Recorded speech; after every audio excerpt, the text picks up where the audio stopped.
like, ooh, for the children, it's a given. You gotta give. Where Rob at?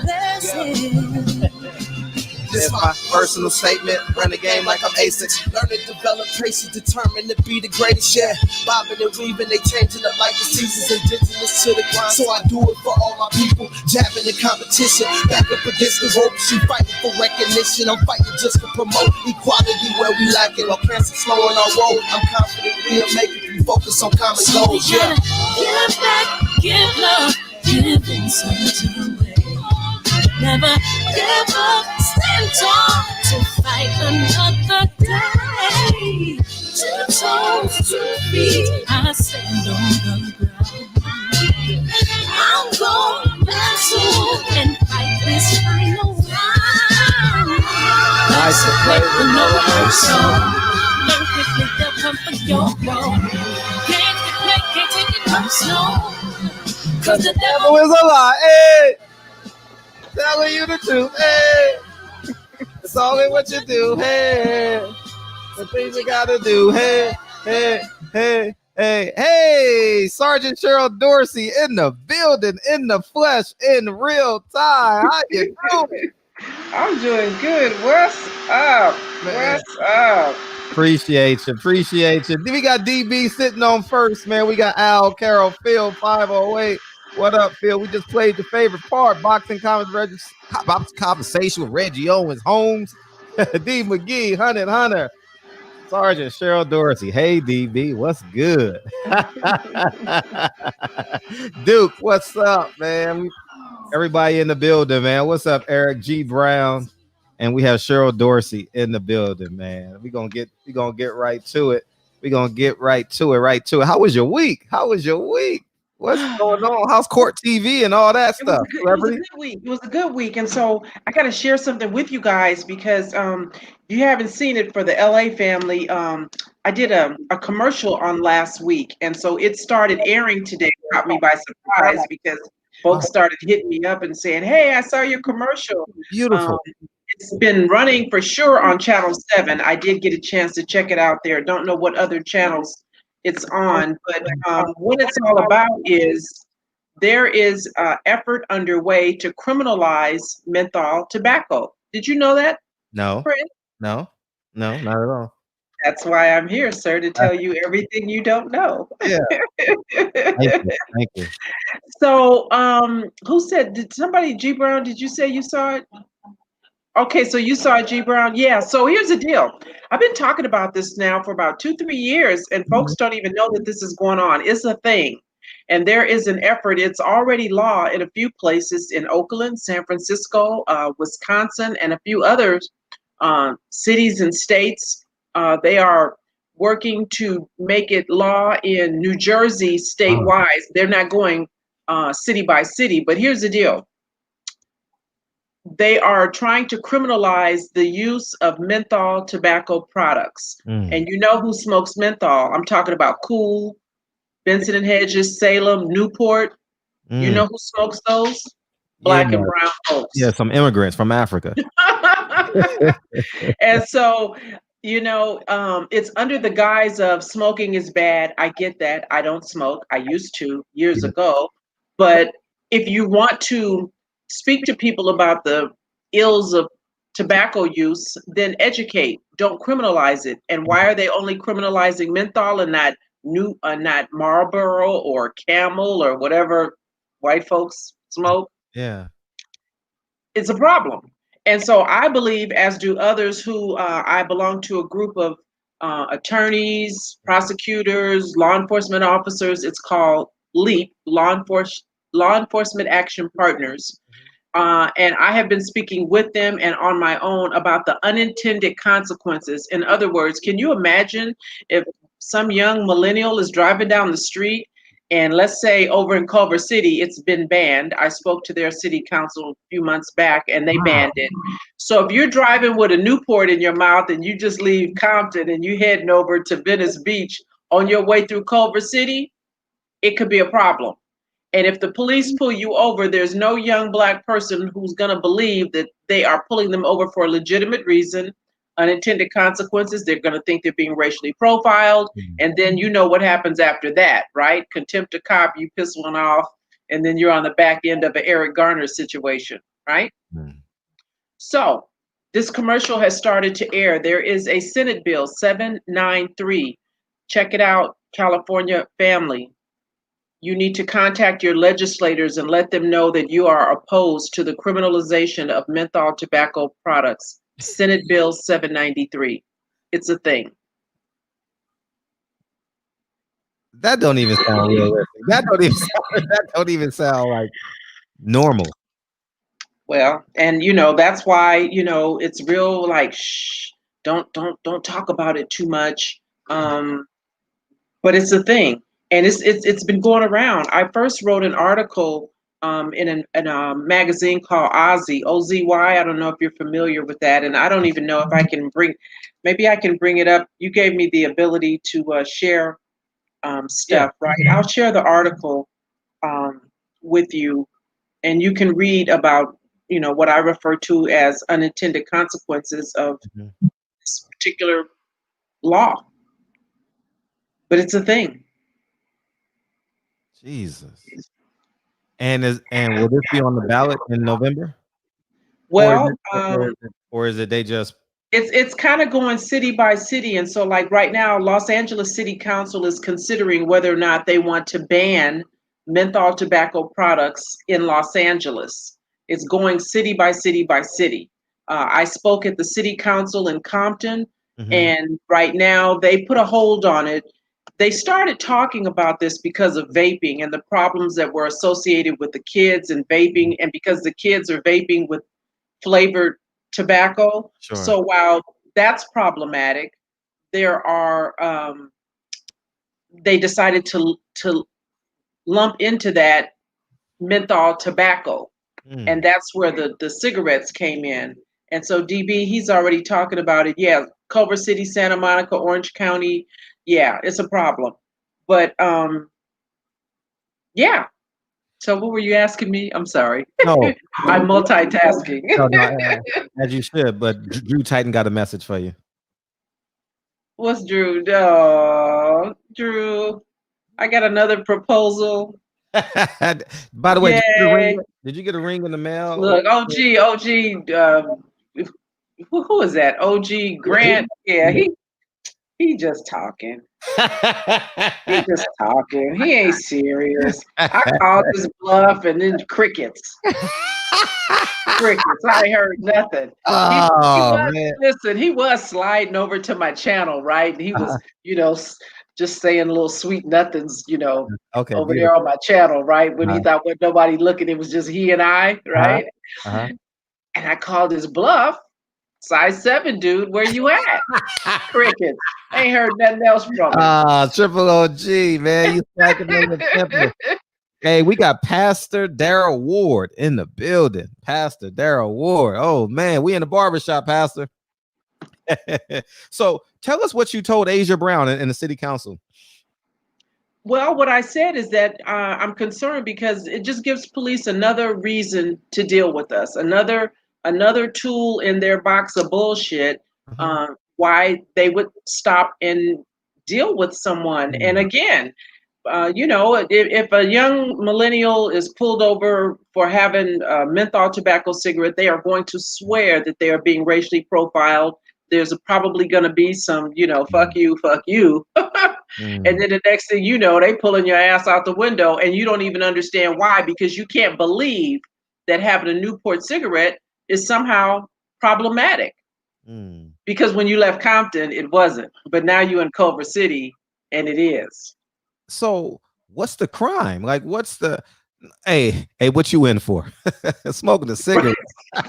Right. And that's the whole problem with it is that so we gotta pay. So they pay $15. I don't know how much is the pack of cigarettes now.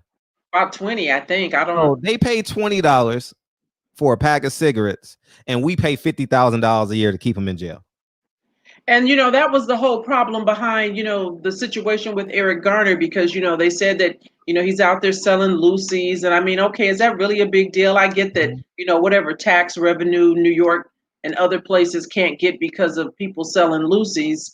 But is that reason enough to do what they did to Eric Garner? I don't think so. And there was another young man, I think up in Northern California, who was, stopped because he had some cigarettes and he shouldn't have, because he was a minor, and the officers wound up roughing him up. So it just gives officers yet another reason, to deal with us. And it's going to lead to a use of force, because nobody is going to believe that it's a crime to possess a Newport cigarette, a menthol, just menthol. Now, can you feel? By the way, Pastor Darrell Ward, he paying his tithes this week. That's what's up. We appreciate you, man. You give me a 10%, brother. We appreciate you. Man. Hey, give it. He paying tithes to one heathen. I'm not going to speak for myself. But, yeah, you can lump me in. I backslide every now and again. Can you explain the difference between tobacco and methanol? You mean menthol? Menthol, yeah, menthol. It's just a flavor. Menthol is just a flavor, and that's why this is BS, because they're not looking to ban all tobacco, just menthol. Menthol. And menthol tobacco products are like Newport cigarettes, Cool cigarettes, Benson and Hedges, Salem, and I don't know what else is out there that has the menthol in it, but typically that's what we smoke. Typically we smoke menthol, black and brown folks. I think 85% of the menthol tobacco users are black and brown. So they would put the cigarette companies out of business, or I'm confused. No, they're not trying to put them out of business. They're just saying that they're just criminalizing it. And that's why it's so crazy, because it just gives the police a reason to deal with you. Like when they first criminalized alcohol, right? During prohibition or whatever, right? So it was a crime to have alcohol. So that gives the police a reason to deal with you. If you are in possession of a menthol cigarette, then they could stop you and say, well, where did you get it from? Who sold it to you? What store? Or, create a underground market, where because people who smoke are going to go get them, right? You're going to figure out how to get it. So now that becomes so methane cigarettes becomes a black market item. Meth, you keep saying methane. That's gas, dude. I know, yeah, that's why. You messing me up. Menthol. Yeah, menthol. Flavor. And all that does is add flavor.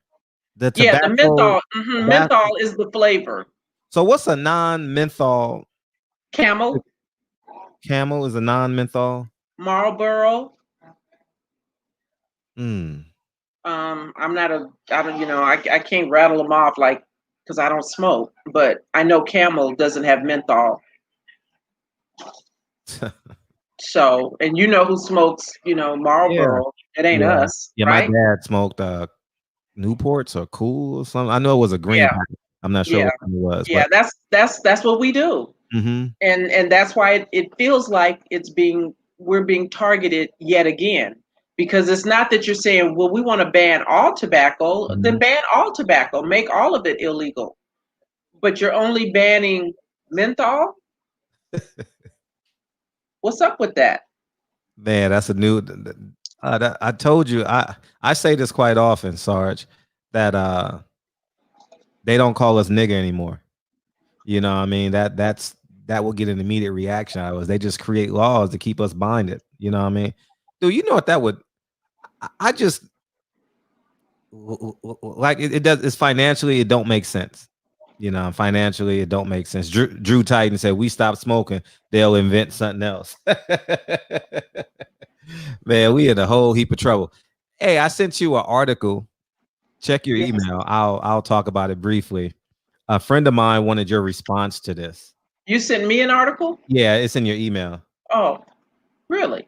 Yeah, it's in your email. I literally just sent it to you. Oh, okay. And it's basically, let me get it. Let me pull it up right now. I'm gonna go look while you're telling me. Yeah. The title of the article is Family of woman whose corpse was allegedly molested by LAPD officers sues city and officer. Okay. Have you ever heard of something like that? Yeah, I remember. I remember when that happened, and I think what the guy did, it sounds like really salacious, but I think what he did is that he was fondling her breasts. I mean, that's pretty, that's pretty nasty, right? Uh-huh. Yeah, That's yeah, he was fondling her breasts. I think, he wanted to know if she had implants or something. But cops are pigs. They're just stupid. And how He's did they find out? 27 years old, huh? Oh, he's 27 years old. He's 27 years old, and his name is David Rojas. And him and another officer were investigating the death of a young woman over on Skid Row. And dumbass, he forgot to turn off his body camera. That's how he got caught. Yeah, that's what happened. I remember when that happened. Yeah, dumbass. He forgot to turn off his body camera. And so he's over there groping the woman's breast because, he thought it would be funny. Only not so much because now that ass, I think he might have even gotten fired for it. Whew. And so now, and and the city will pay, like, when they catch somebody, doing something stupid, they will pay. I don't know how much they will pay, but they will pay. And that's why I say that, back to our discussion about qualified immunity and officers being held liable, because really, truthfully, what is he going to learn if it's taxpayer money? If it's taxpayer citizens of Los Angeles who are going to go into their pocketbooks to pay for his foolishness, what has he learned other than he lost a job? I know we've talked about this before. There's an effort by one of the senators in Gardena, Bradford, who's trying to pass legislation that would decertify a jackass like him so that when LAPD fires him, he can't go and get a job over in Hawthorne or Rialto or you pick a city, right? Yeah. But he could conceivably go get a job somewhere else and maybe grow up a live person next time. I don't know. That Steve's sick, but he was. I mean, that's definitely a sick behavior, and he forgot to cut his camera off. You know what I mean? He deserved it. Let him deal with that. We ain't got to deal with that.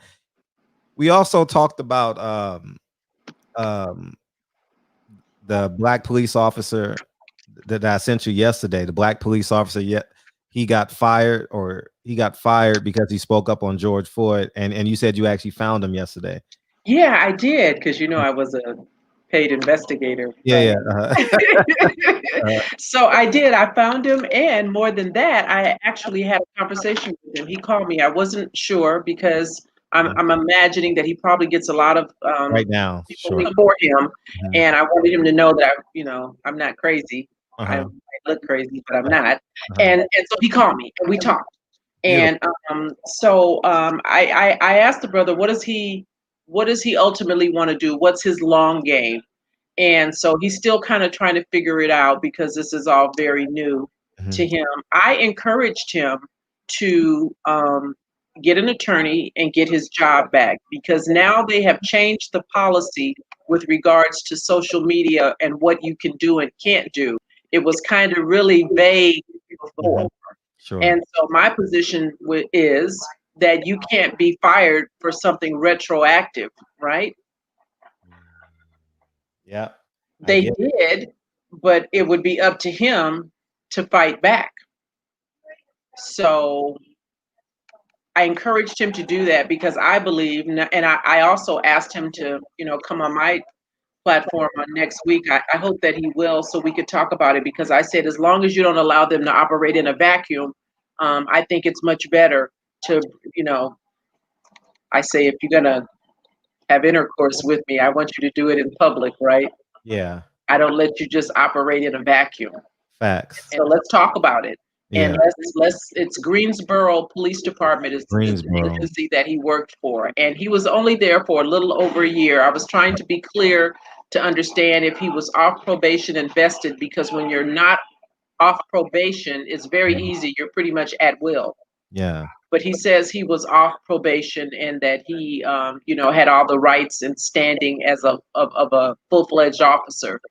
So he had just got the job. He was just on. He'd only been on for a little over a year. Wow. How long is probation typically for an officer? Well, it just depends because, depends on the agency. For me, it was 18 months. Damn. Yeah. Damn. It 18 was months probation? yeah, it was 6 months in the academy and then 12 months in the field Wow. for me. I don't know if every Oh, so the department academy does counts for some of their probation. Okay, that right, helps out. Did you have right, so you were by Dodger Stadium, correct? Police Academy correct, by Dodger Stadium. correct. How is the academy, by the way? Oh, it was hard. It was tough because, first of all, I didn't know what to expect. And, if you're not a physical person, and I wasn't, per se, but at the time when I joined, they did have a program in place for the women to help us get in some kind of physical shape because upper body strength has Mm-hmm. always been an issue. And that would get a lot of females that were trying to get field certified because, when I joined LAPD, there weren't really a whole lot of women in patrol. It hadn't been very long before they even allowed women to be field certified. The females were actually police women. They wore skirts, Mm-hmm. right? Dinosaurs roamed the earth back then. And so there weren't a whole bunch of females. And the police academy was really hard because they had you do pull-ups and, push-ups. And, we just don't have the upper body strength for that. But because they were trying to hire more women, they had a program in place where we really did have an opportunity to come up there and practice 3 times a week and kind of go through an academy-like routine to get us in physical shape. But even once I started the academy, because it was quasi-military, they did things to us that they knew our bodies, could not handle for the most part because they were trying to break us down, build us up, right? Like the military, break you down physically, break your mind down, and then build you back up into something that is pleasing to them. Sure. So it was difficult. But for me, I had quit a job to do a job. So I was like, okay, y'all could torture me. You got 2 hours every day. PT was for 2 hours. Do what you will, but I am not gonna quit. I don't care what you do. So And you made it. yeah. Eh, Yeah. Because I'm the kind of girl, if you tell me no, Fred, Yeah. then I must. Yeah, I get that. I get that. I totally get that from you. Wireless bud shop earbuds. Beam in. I want you to beam in and talk about your product.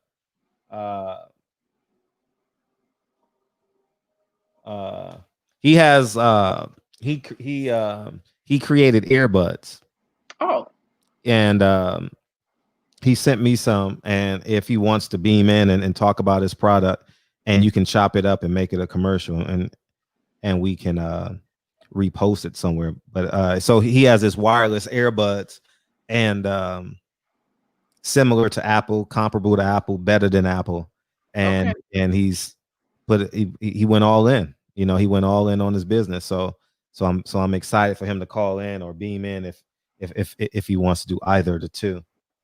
You know what I mean? So hit that link I just put in the comment section. So in the meantime, between time, were you an Oscar De La Hoya fan at all? I like boxing. Not so much Oscar. I kind of quit watching boxing when, oh Lord, who's calling me? Is this a potential husband? Could be. I like boxing back in the day. I'll tell you, I'm not real good, but I like to watch Sweet Pea, right? I know that name. Chanel. Yeah, I like that. Um, Lennox Lewis, right? Yeah, Back heavyweight. when the heavyweights were really heavyweights, right?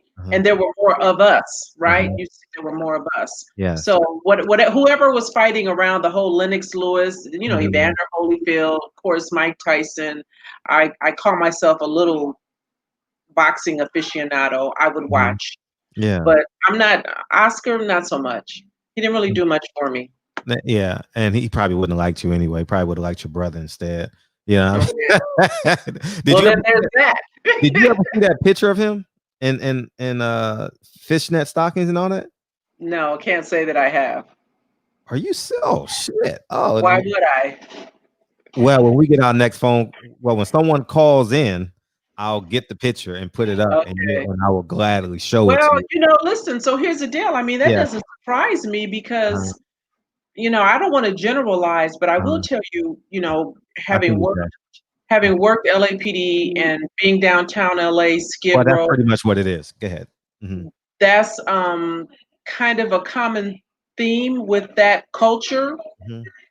There were a lot of folks who were either undercover switch hitters. We used to call them. Probably shouldn't say this, but we called them dragons back in the day. And there were a lot of them that were downtown Los Angeles who lived in the hotels and things, and then you had the truckers, who come On through 7th Street. on Alameda and all of that, Alameda, and then they would come and pick up the dragons, and it was Hispanics were really a lot of them for whatever reason. I don't know. Yeah, it was a lot of them. Hey, Loretta from Texas. I got some of my family over here on I'm jumping between the two streams. Okay, as you should. We got Jay Coates in the building, and he gonna talk about his wireless buds, man. What's up, Jay? Hey, what's up there, Fred? How you doing? I'm feeling great, man. I appreciate you, brother. Take your time, man. We got Sgt Dorsey, myself on, and feel free to take your time and talk about it. And I'll be talking about it a lot more in my videos, but feel free to elaborate to people.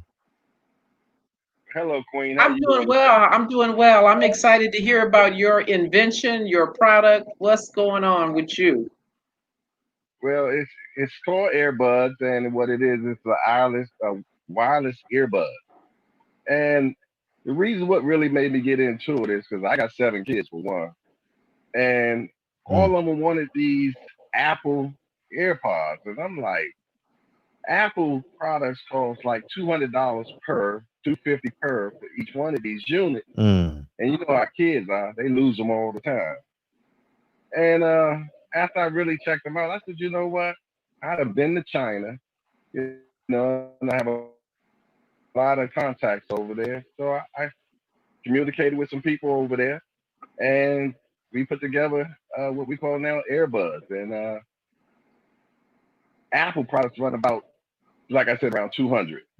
We're giving you the same product for $59.99 and free shipping. Oh, they about to come. They about to put you out. And give you the same exact thing. You get the noise cancellation. You get the 5-hour talk time.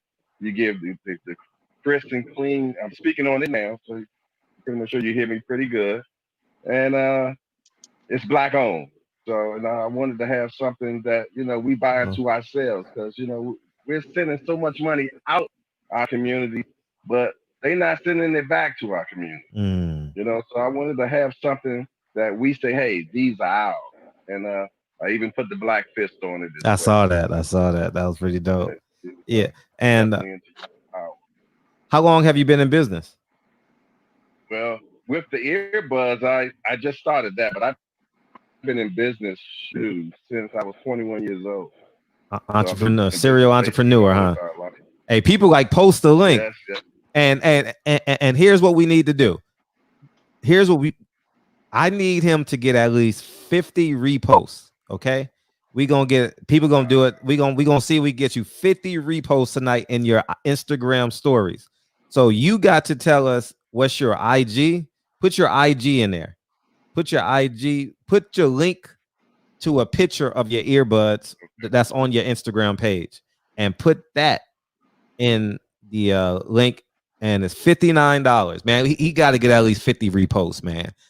Man, we're saving 75% on the dollar. You know what I mean? And people are like, how can I invest? You gonna DM him, and that's what you're gonna do. You're gonna DM him, and y'all can talk business. Maybe you can set up shop. I don't know. Y'all figure it out. You know what I mean? But work it out, and before they come and buy him out, you understand, he got to raise the value. Because they're gonna come buy you out or put you out of business somehow, some way. Okay, they're true.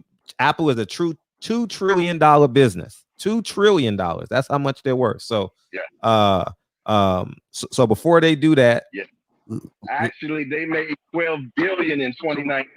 Yeah. They made $12 billion last year. In these AirPods.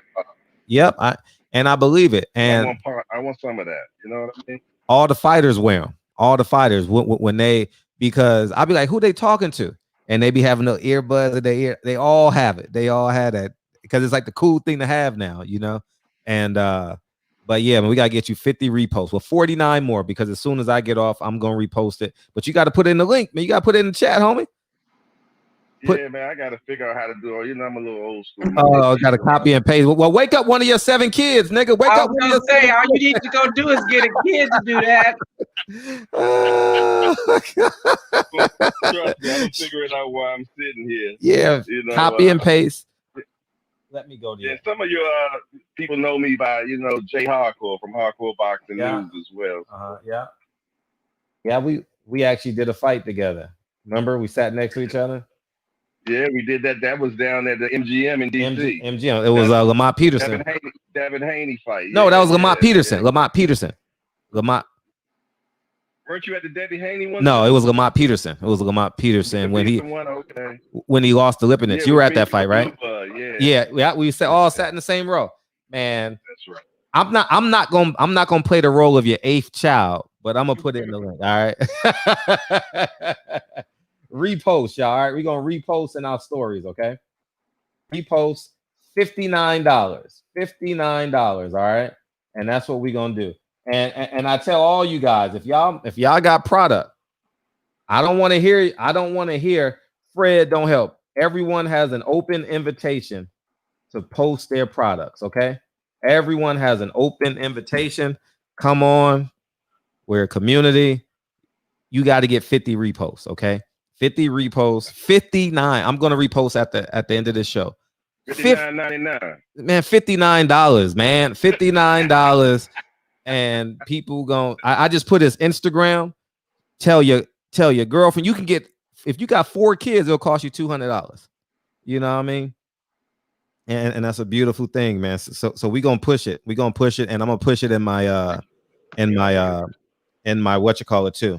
On my when I do stories and stuff too. On my on my when I do boxing videos too. I'll definitely put it in there. So yeah, for sure, man. For sure. We gotta put a dent in it. You know what I mean? Yes, indeed. I put my all into this one, man. I was like, you know what, this is my last business, and I want to make this my best business. As it should. Sgt Dorsey got she got wires on hers. Yeah, I got the old, you know. I'm trying to hide my wires, but yeah. Right, we're gonna get you wireless, sis. Okay. Do they work on Android phones as well? It works on both. It works on both. Oh my gosh. It works on Android phones as well. Exactly. I didn't want it to be segregated. I wanted to be able to You believe in equality? Jackie Robinson slid home in your household. He's safe, y'all. He's safe. He's safe. That's a beautiful thing, man. And we're gonna push it, man.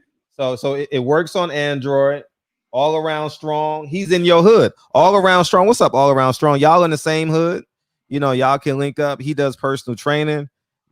Maybe you can give him a co-assignment deal. You know what I mean? He make a couple bucks off everyone he sells. You know, he got so many. I'm willing to do that. Man, I'm yeah. I'm definitely willing to spread it around for sure. Yeah. And the website is wirelessbudshop.com.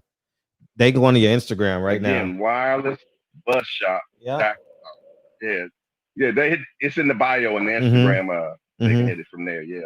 And when you sell all these new earbuds, because you're gonna sell about at least 25 tonight, you got to come back on and say, I just want you to say Barbershop Conversations help me out. So people know in the community that they can come here and sell their product.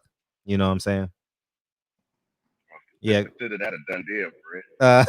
All right. Appreciate you, big homie. Now get off, man. I got to talk to this beautiful woman, man. You taking up too much of our quality time together. I wanted just to get on just to be beside her. Well, your time's up, nigga.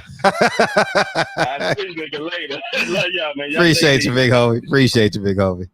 Yeah. So we're going to get you some earbuds. Drew Titan said, I will post on my gram wearing them during the workout. Facts. Yeah, Drew Titan works out 8 hours a day. You know what I mean?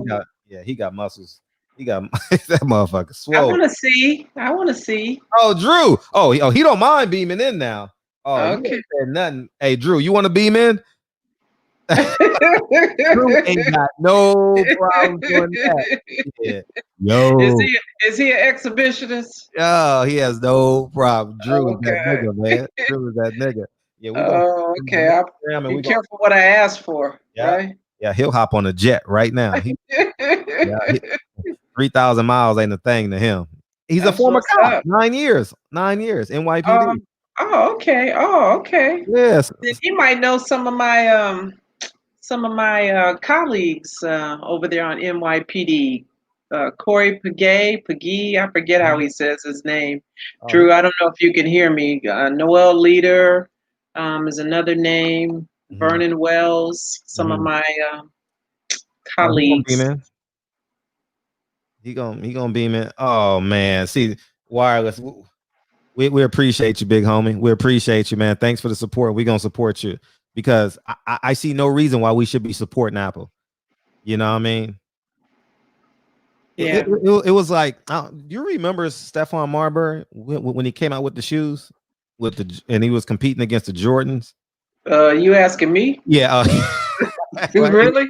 Are you asking? Were they red bottoms? Because if they weren't red bottoms, you lost me. Okay. He actually went to he actually told people, my shoes are being manufactured in the same factory that these Nikes are being built, and people wouldn't buy them. You know what I mean? So, but anyways, man, it's just the branding. You know, people are addicted to the branding.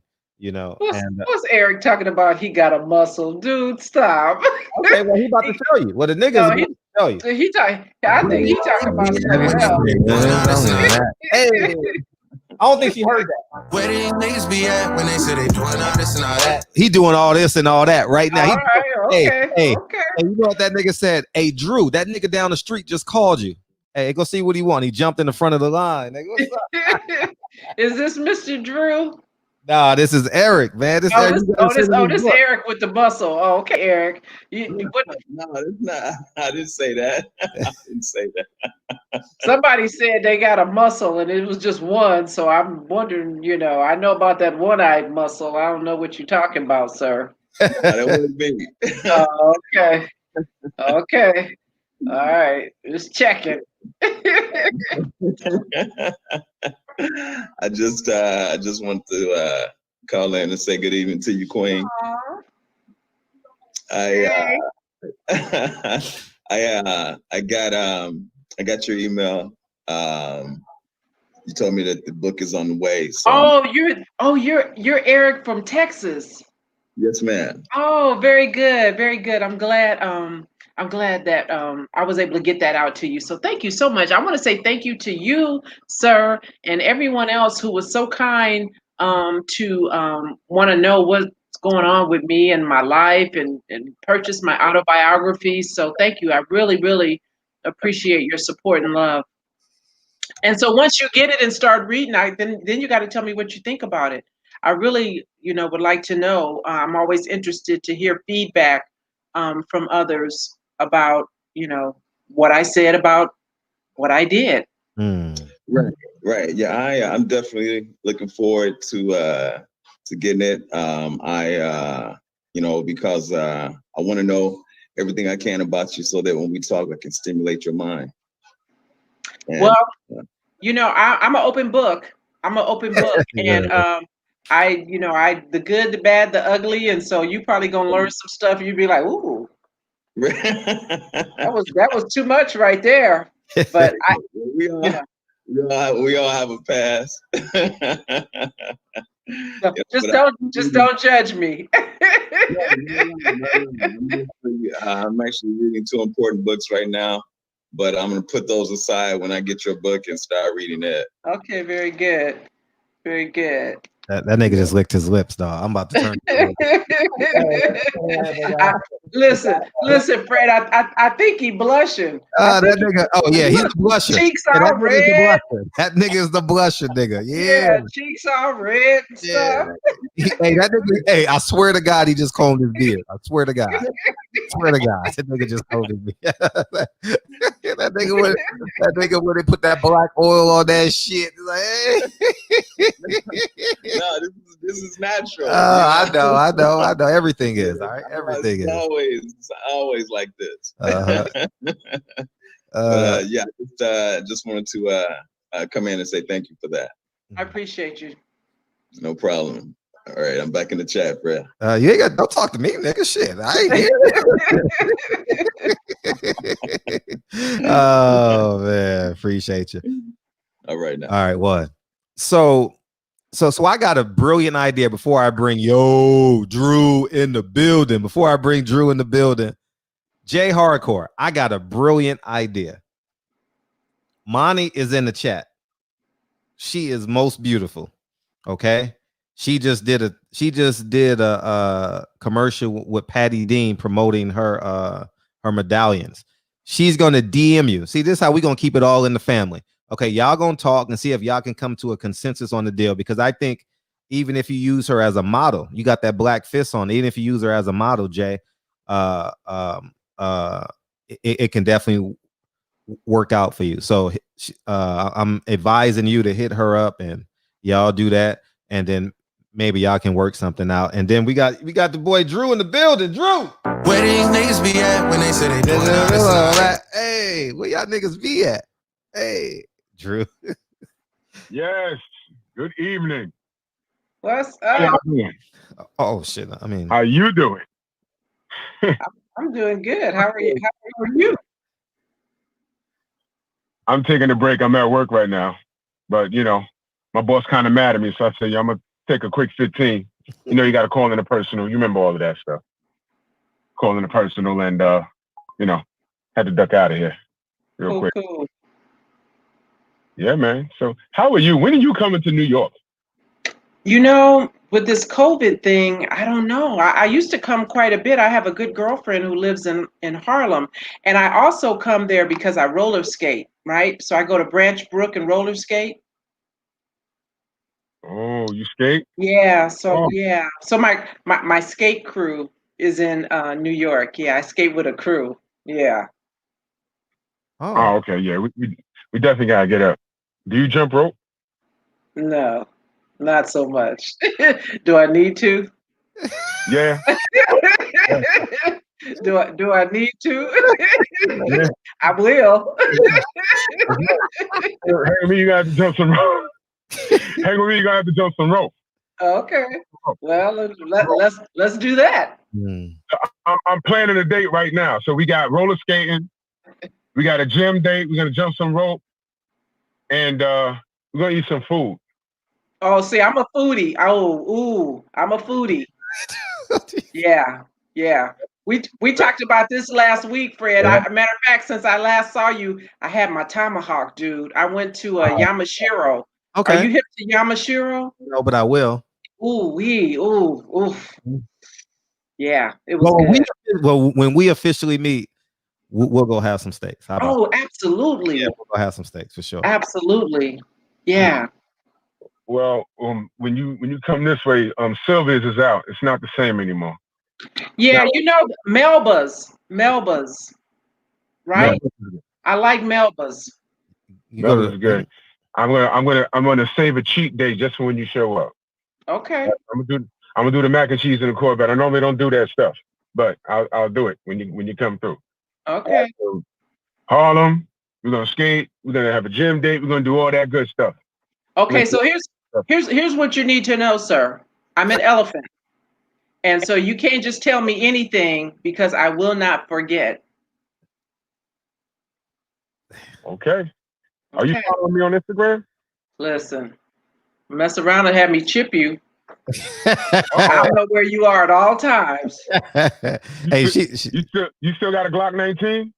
Huh? You still got a Glock 19? I can't tell you what I got, but just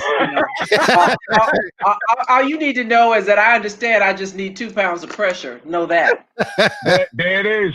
There it is. Yeah. Hey, that mac and cheese. 6'6", I would be 226. That was my favorite. That was my favorite. Yeah, man. Greg, when you coming up, man? When you come back to the Bronx, right? Oh man, as soon as I get the okay, the next fight I'll be there. You know, what I mean, when it opens up, I don't miss them fights. I like going to the East Coast. All my family and stuff. That's like my shit. Oh yeah, Barclays. That's how we're gonna do it, man. Big time, for real. I already told Blue, man. Next big fight in BK. Now I gotta go. Now I gotta go since fighters want to make threats and stuff. Dude, don't do it. Don't do it. I ain't even gonna go there. But you already know. Mm-hmm. I already ranted on that. But yeah, So your elephant, please. You can follow me on the gram. You can follow me on YouTube. And when you land in LaGuardia, hit me up. Ain't enough for me to take some time off. And we're going to go roller skate. I ain't roller skating in a little while, but I can skate. Okay. You're good at skating? You can skate for real? I did all right for an older lady. Okay, I'm going to hold you to it. Okay. It's the date. All right, look at my boss. He's looking at me right now, but he know what happened. All right. You know what happened. All right, man. I'll see you later. All right, Frank. Stay up. All the time. Man. All love. All love. All right. We'll see you in 2 and 2. 2 and 2. Hey, everybody under 30 had no idea what I just did. Hey. Yeah, right.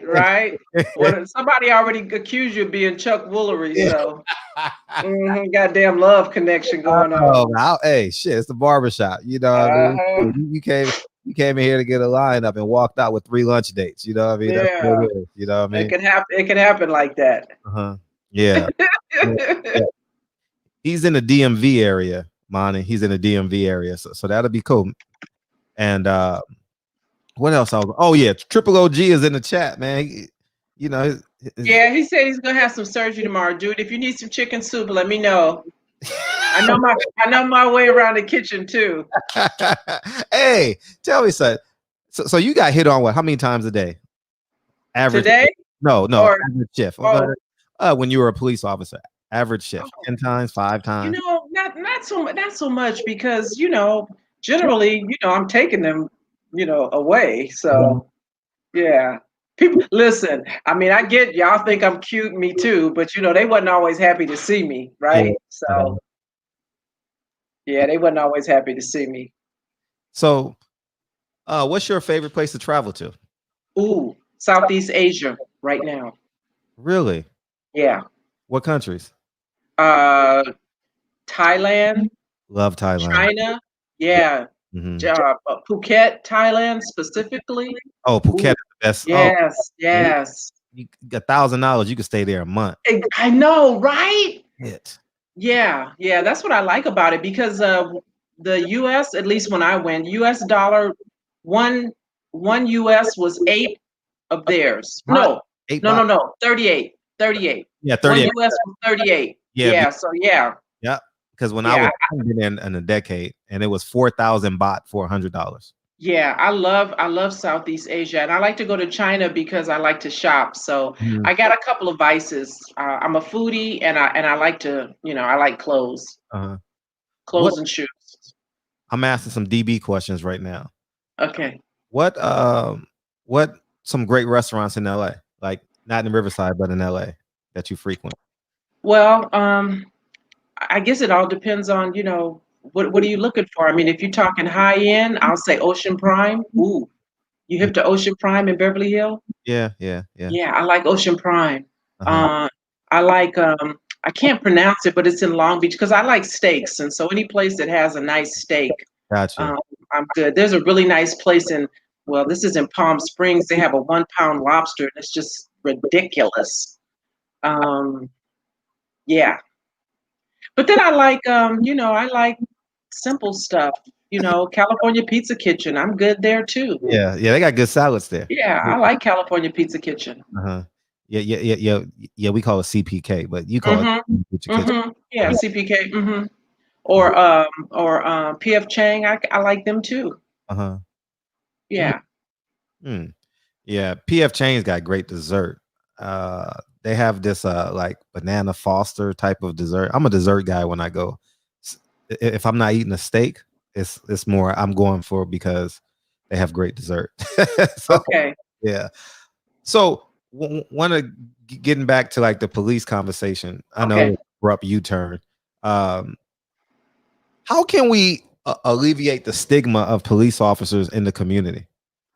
Like, because I remember you said something to me, and I've never had that thought. Our first conversations on here when I interviewed you was that there needs to be more of us in the police station, in the police officers for us. You understand what I'm saying? Like breaking the systemic oppression in the police department. I'm telling you my understanding of what you said, and I'm not quoting you. Is if we have more of us in there, we break the systemic tide in there, and I never thought of it from that perspective. Well, that would be the hope, and that was a conversation that I had with Jaquay is his name, the brother from Greensboro, because he said at first he said to me, he goes, you know what? I said, what's your end game? Do you want your job back? And he goes, no, I don't want to go back. He goes, I need to be me, and I need to be able to speak the way that I speak. And he said, there are some brothers on that department who, when they are together, they talk freely and they talk the same, but they know that there are repercussions if you speak that way out loud. And what I said to him was, imagine how powerful it would be if you got a good attorney and then got your job back with back pay, right? Get your job back. And I said, because then you become golden. They really can't mess with you when you come back, because all you got to do is play the retaliation card. You see what I'm saying? And what I believe is that if it was somebody like this brother who talks like I do and thinks like I do, if he had been with a Derek Chauvin or Aaron Dean, who was outside of a Tatiana Jefferson's home, or Ray Tensing, who shot and killed Sam DuBose, or any other name I rattle off, if you think like me and you think like Jaquay, then you would say, hey, hold up, what are you doing? You would stop them. You wouldn't allow it to happen. But if we're not there, then we can't intervene. We can't make a difference. And if we're not there, and I know that they put obstacles in our way, I know they make it difficult to get through background investigations. I know it's difficult to promote. We've always had to be better, bigger, stronger, right? To overcome whatever resistance or obstacle they put in our way. But if we just throw our hands up and say it's too much work, then they win, in my mind. Yeah. And I actually love your mindset.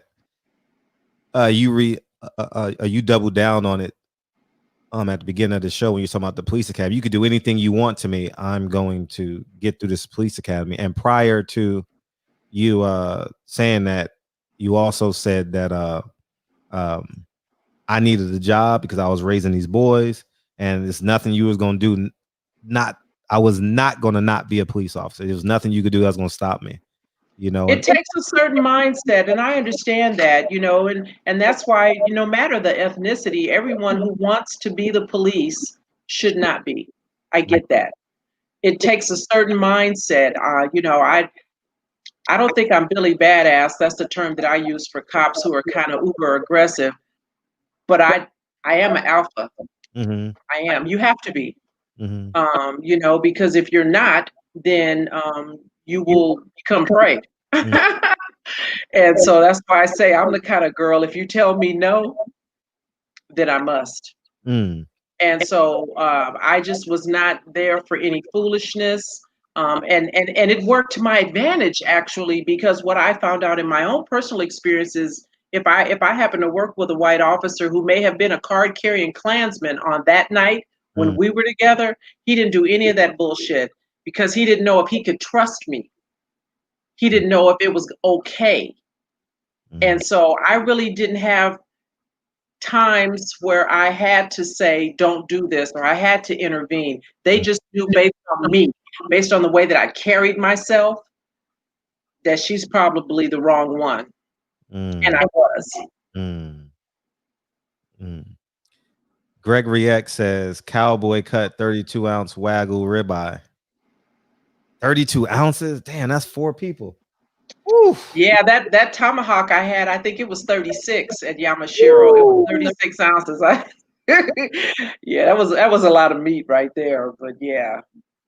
What's your sides? I had potato fingerlings and asparagus.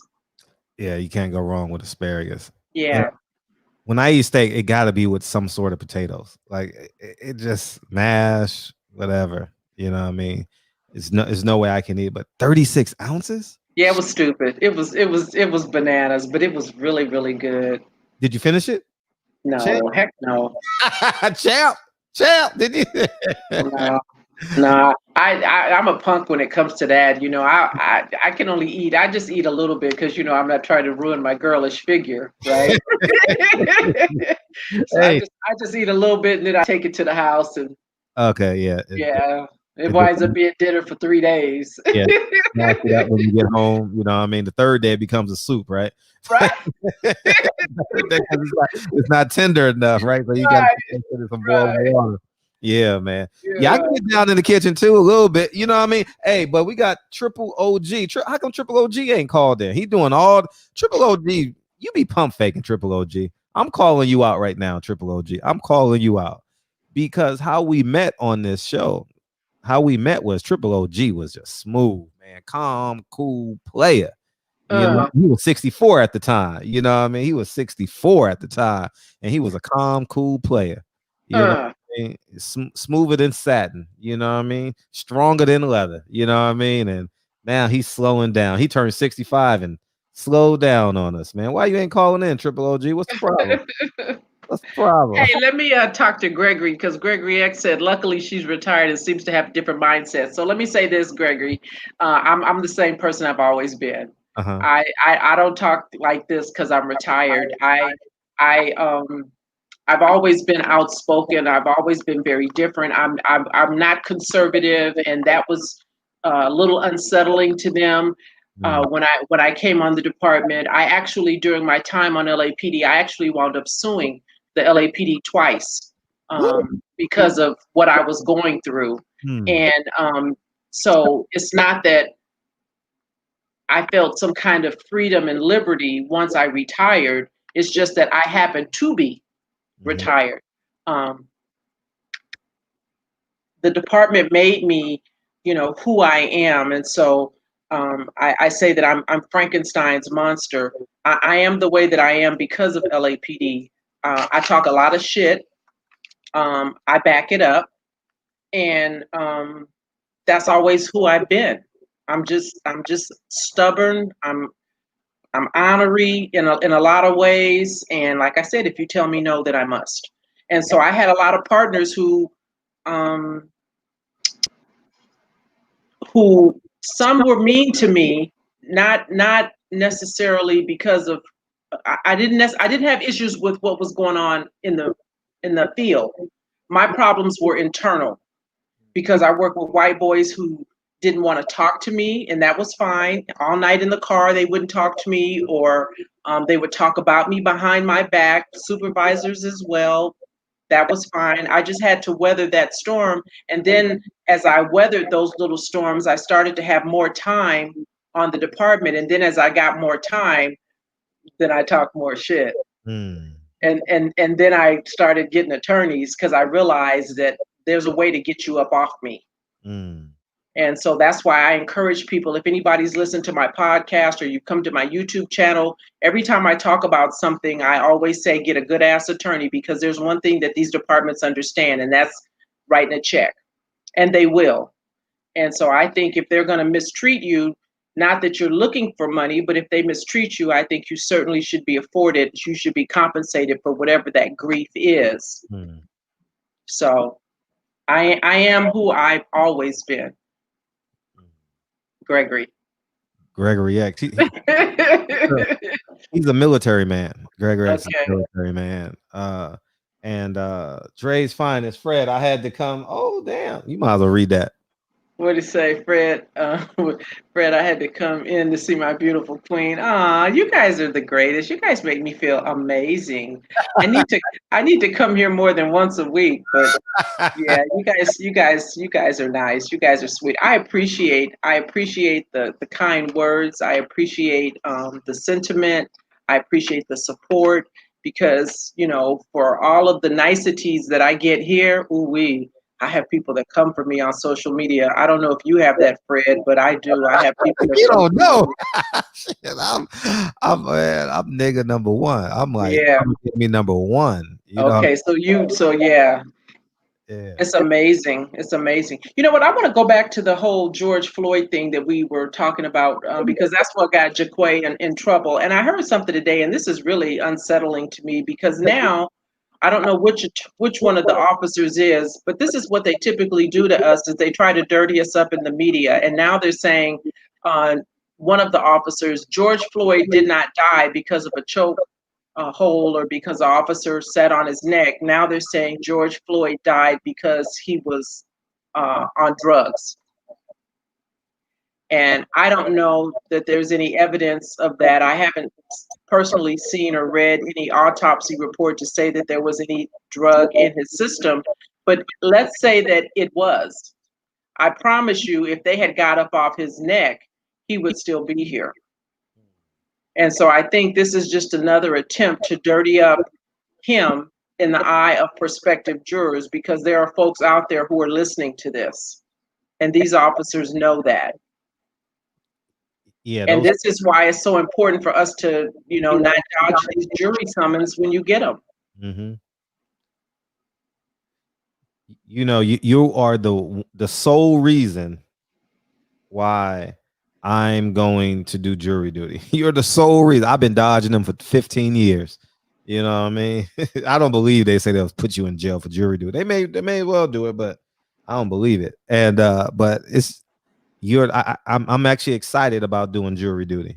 If I can, if my schedule permits it. But I will be doing jury duty. And to speak on your point, these technicalities are so crucial too. If a coroner comes in or a doctor or a professional comes in and says, well, it definitely attributed to it. Now we got the toxicologist, is that what he's called?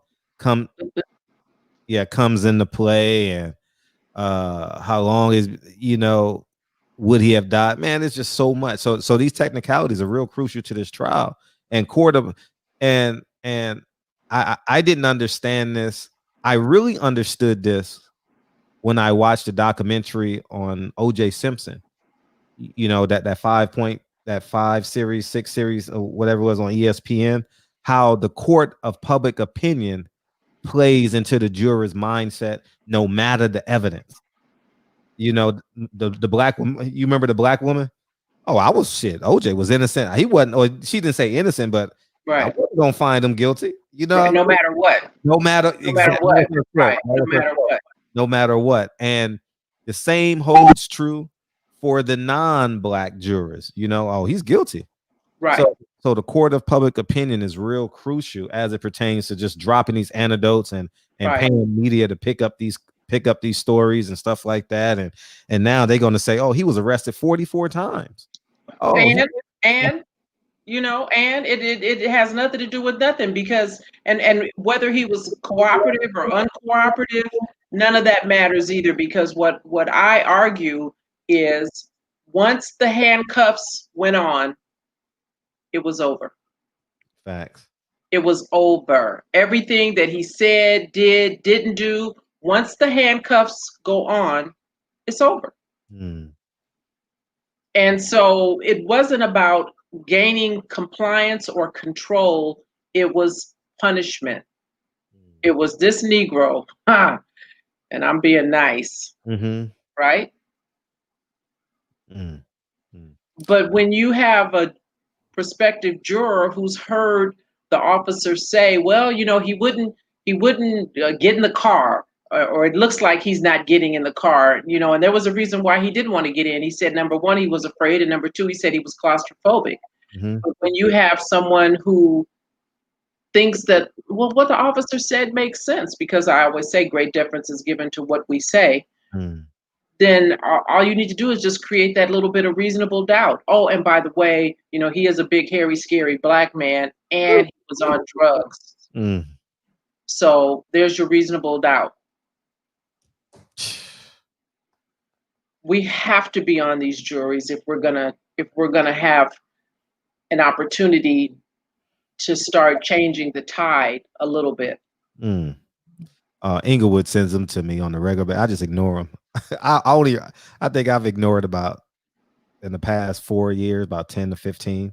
You know what I mean? I just don't. It's an inconvenience. It really is. It always comes at a time when you got other stuff going on. But just imagine if you were impaneled to be on something like a George Floyd case. And you never know what case you're going to. You don't know.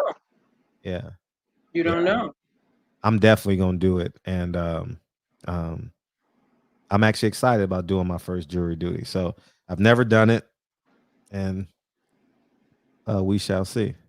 Let me say this, because there's something else going on that's kind of rubbing me raw this week. There was a LA City firefighter, and you know, folks send me stuff, and there's a LA City firefighter. He works out of Fire Station 56, which is on Rowena Avenue. I know this because I have been talking on Twitter to the fire chief, Ralph Terrazas, and to the deputy chief over there in West Bureau, Fire Station 56. His name is Armando Hogan. This now listen, I'm not a Kamala, fan. Her and Biden are all we got. Don't get me started. But this particular paramedic is really bothered by the fact that she calls herself a black woman, and so he went on a tear on one of these private groups that these police, firefighters, paramedics are in, and someone had shared some snap screen captures of what he was saying about her, and I was just really bothered by it because I thought about Elijah McCain, and I don't know if you remember the story of Elijah. That's the young man in Aurora, Colorado, who was stopped by police. They wound up choking him, and then they called the paramedics. The thing that bothered me most about that is that those paramedics shot that baby with a horse tranquilizer, and that's what killed him. Did you know that? No. He was shot up with a drug called ketamine. You can look it up.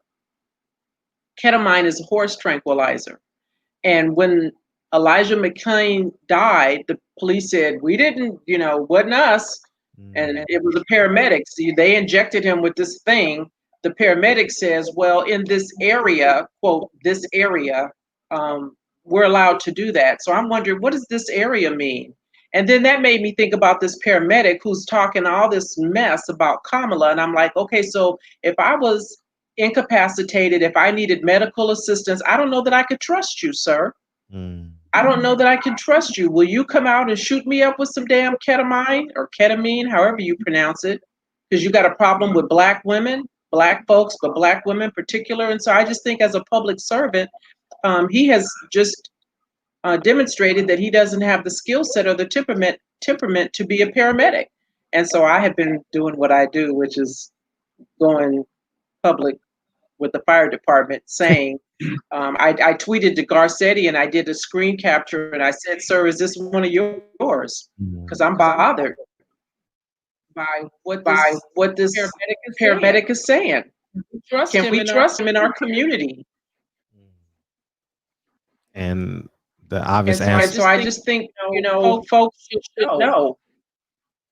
And we should know. Because, it's never an issue until it's an issue.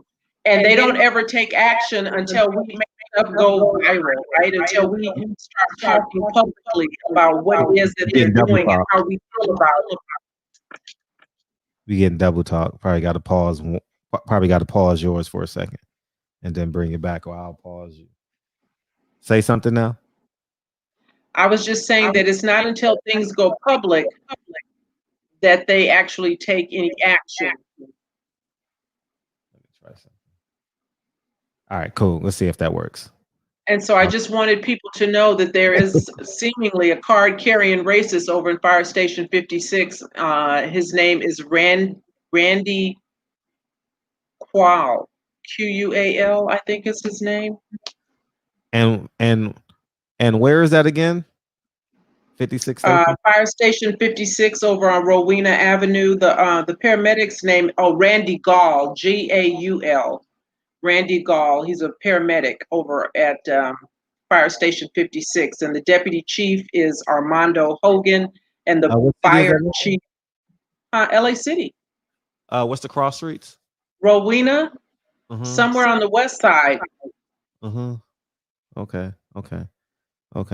And you might know, even be Hollywood area. Yeah, you know what I was thinking? You brought up Madam Harris, Kamala Harris. Kamala. Kamala. Yeah, Kamala. Yeah, exactly. And that week, can we do Tuesday night instead of Wednesday night? The election. What week?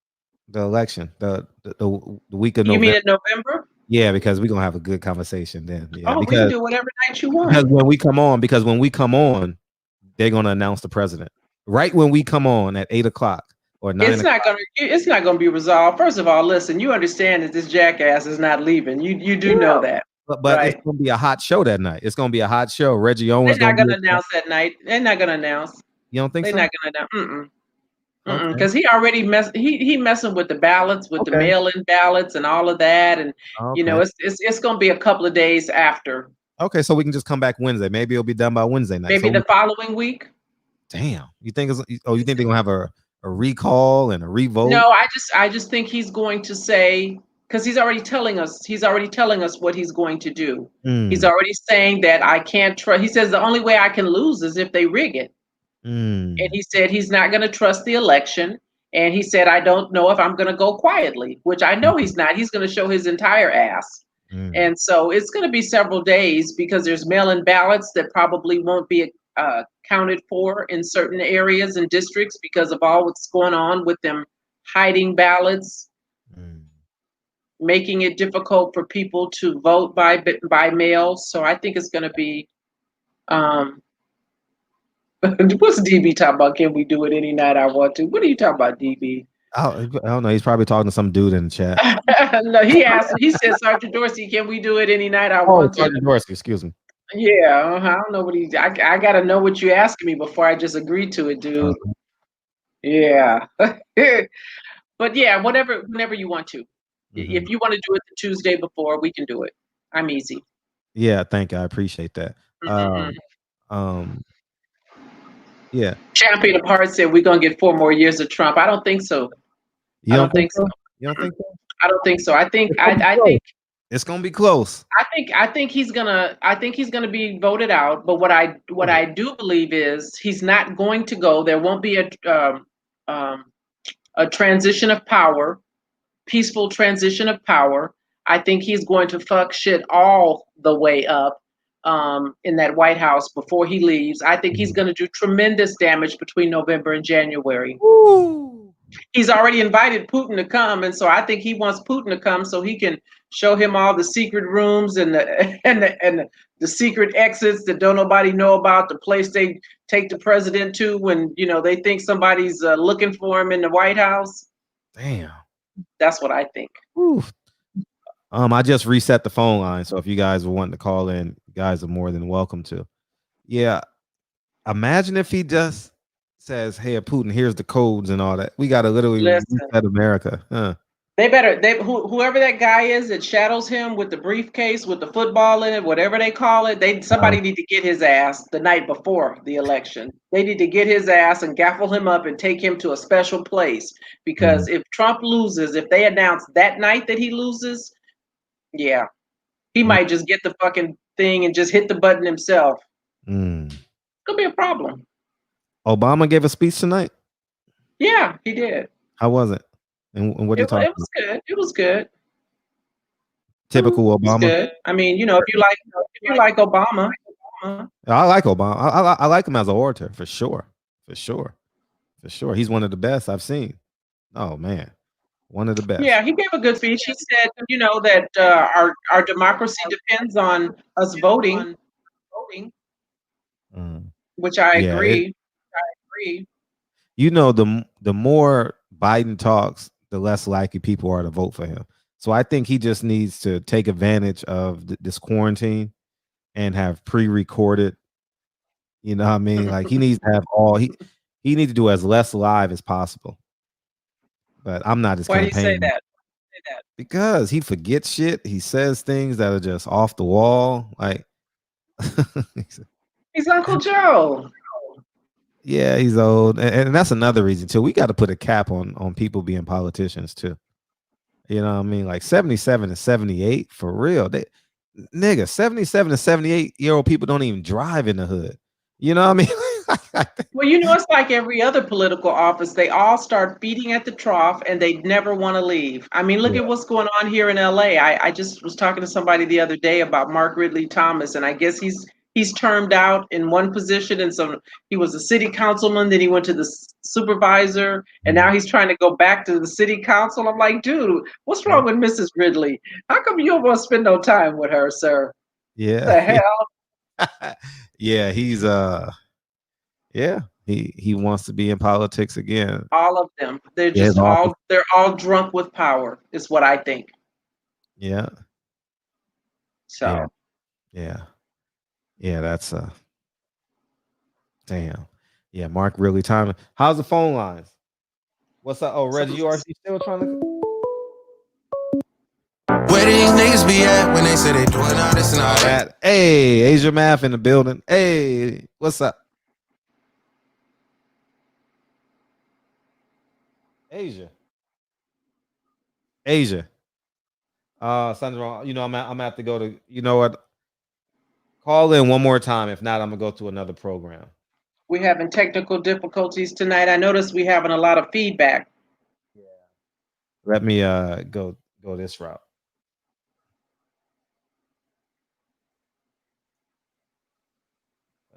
Patty says there should be age limits between 35 and 65. That sounds about right. Well, you gotta be 35 to be president. Yeah, I just think, you know, everybody should do 2 terms and be done. I just think maybe that's it. 2 terms and done. Yeah, you're right. I like that. All of this feeding at the trough for 20, 30, 60 years. Are you kidding me? Yeah, I just opened up a new program, so we should be fine. Hey, go ahead. That's all you. It sounds better coming from you. Who are you talking to? Oh, the super chat. Dre's finest. Oh, he said, he wants everybody to stop pushing up on me. Yeah, stop pushing up on. I looked up at what was I'm into, what is it, polyandry? Uh-huh. You know what polyandry is? Yeah. Uh-huh.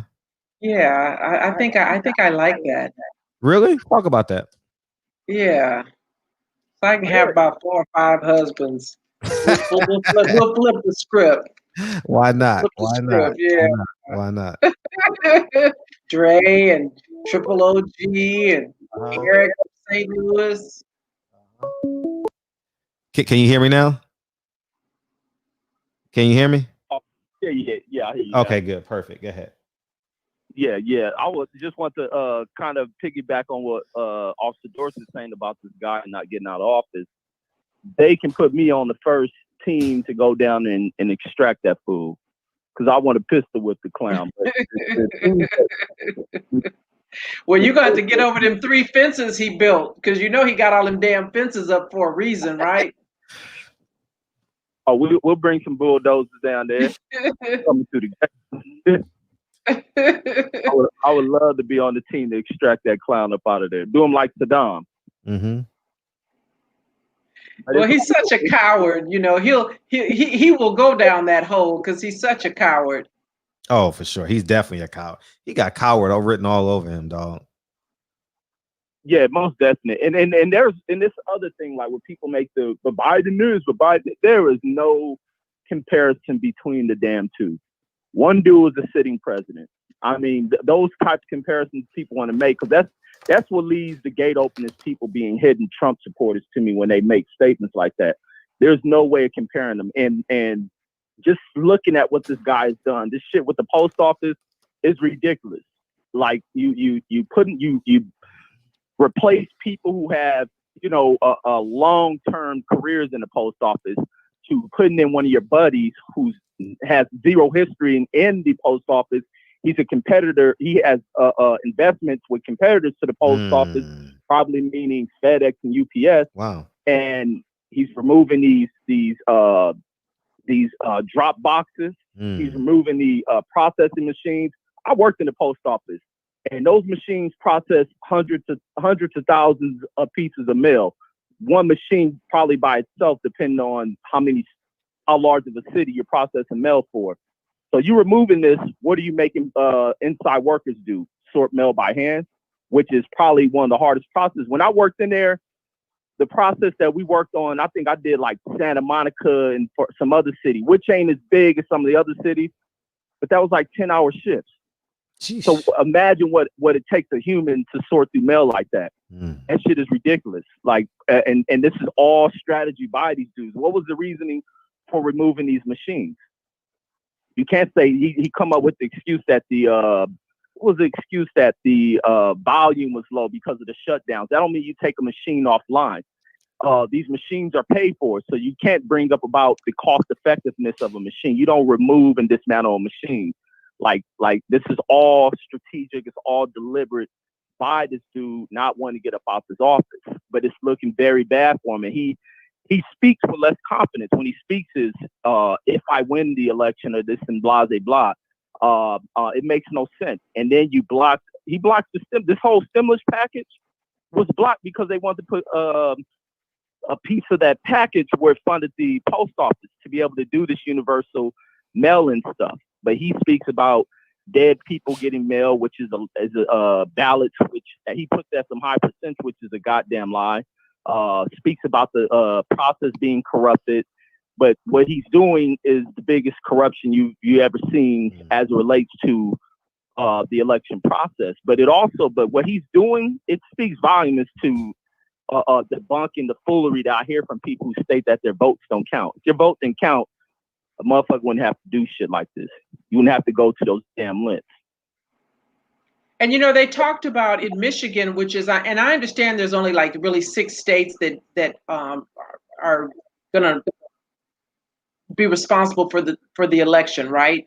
And they talked about in Michigan, for instance, in 2016, where there were 2 people. If 2 people per precinct had gone in to vote, that's how many votes he won by in Michigan. Which, if you win Michigan, then you get the electoral votes for that state, and that's how he wound up winning by electoral, not by the popular.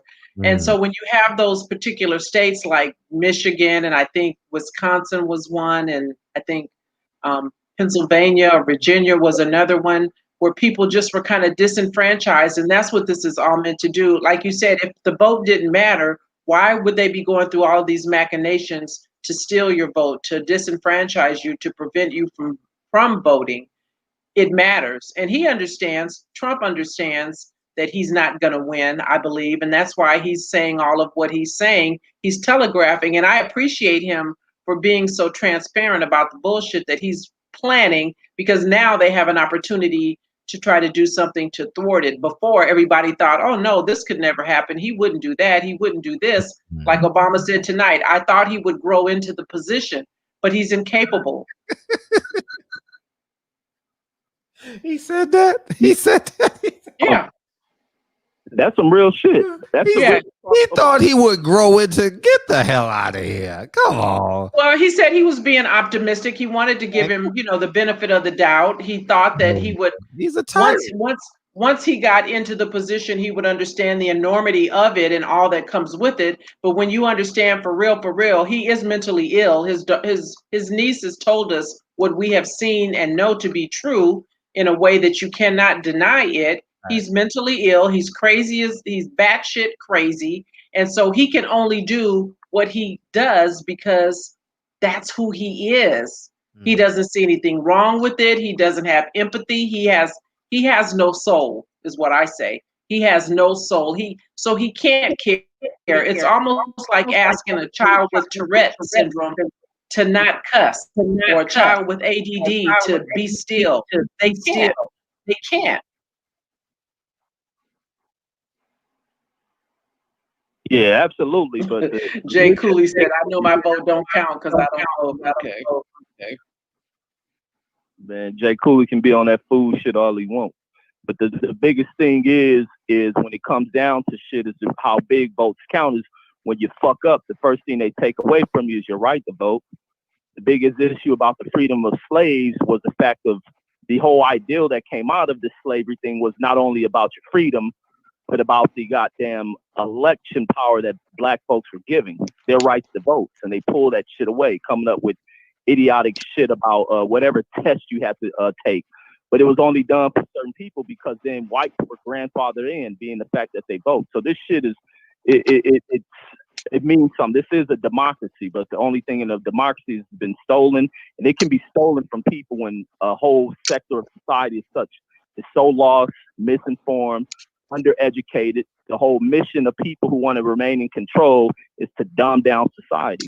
Why education is so fucked up, keep people stupid into thinking that your votes don't count, saying stupid shit like that. And I'm cool with Jay Cooley, but I hate when I hear our people say stupid shit. And even when it comes to the whole like jury shit, not sitting on juries and shit, we get fucked over because we allow the system to F us over. Don't want to participate in jury processes. Don't want to apply for police departments, but always talking about fuck the police. Just everything. We can't get treatments in hospital, just like the mortality shit comes out. And that's some fucked up shit that comes out about the death rates for Black and Latino babies under the care of non-Black doctors is like, I think 3 to 1 or something like that. It was a very high rate. But it also puts into why we have to start filling in these positions. We ain't foreigners. We ain't from no other land, regardless of what some fifth shit that white folks talk about. They know what you are. When they see you, they see greatness in you, and it puts fear in them. But it's time for us to wake up, understand, educate, create more doctors, create more lawyers, take over. This ain't fucking a white nation. It's just politically ran by them. But that's all I got, man. I'm going to hop up off of there. And let me see. I've got to respond to Jay Cool. He says, you lost soul, brother. He says, love you because you're an Israelite, but nigga, this man, get the fuck out of here with that stupid shit. I know that shit. I'm a black motherfucker from America. All that other old history shit is lost history. You know, to go back looking That was funny. up a bunch of made up bullshit. You read that Bible shit all you want. That was funny. I'm a black American pushing to change shit in this motherfucker. But that's all I got. Love when you on here, Officer Dorsey. Love it, love it. Thank you. I appreciate you. And you know what frustrates me is when I hear stuff like, you know, what Jay Cooley and others are saying, you know, I'm not going to vote and all of that. This is the 11th hour. And so, Fred, you know, you and I have talked about that too. If you don't vote for who we have, it's not perfect. It's all we have. What is your alternative? Because if you don't vote, that is a vote for Trump. So what is the alternative? It's not a vote for Trump. Absolutely it is. Absolutely it is. No. What's the alternative? No. That's two different arguments now. You're not about to trick me. You're not about to trick me. No, I'm just saying, what would you have us do in place of that? Because if you don't vote, Fred, there are other folks who are voting and they're voting for him. And so your vote is not going to count. No, my vote is not going to count towards who you want to win. Yeah, right. Yeah. Right. And so then we wind up with 4 more years of Trump. Is that what you want? Because I don't understand what you want. If you don't want all that we have, because nobody bothered to do anything in preparation for this election that snuck up on them. Yeah. You want 4 more years of Trump? I want 4 more years of 2 things. America burns to hell or we get reparations. What does that mean? I mean, because if we go back to what it was as usual, guess what? We're still living paycheck to paycheck. So do you want 4 more years of Trump? No. But that's what we're gonna get. No. Because when you say that, it slants the argument. It definitely slants. I am in no position to pick the person without getting nothing in return. You understand? I don't want nothing. I got to get something in return. You understand what I'm saying? So my vote is worth something. I don't. Yeah.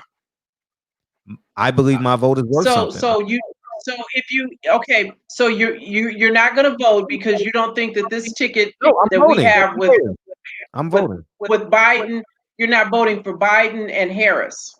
I'm not voting because we only have two options. We have Biden and Harris. We got three. Frederick Hawthorne. Frederick Hawthorne is an option too. Okay. So you want 4 more years? You want 4 more years of Trump? That's that size. That's what we're gonna get. No, because you know you're not gonna be elected, right? You understand you're not gonna be elected.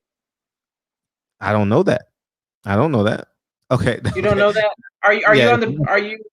It's a 99%. It's a 99.9% chance that I'm not. Okay. But I will say this. It's a revolt. Like it's a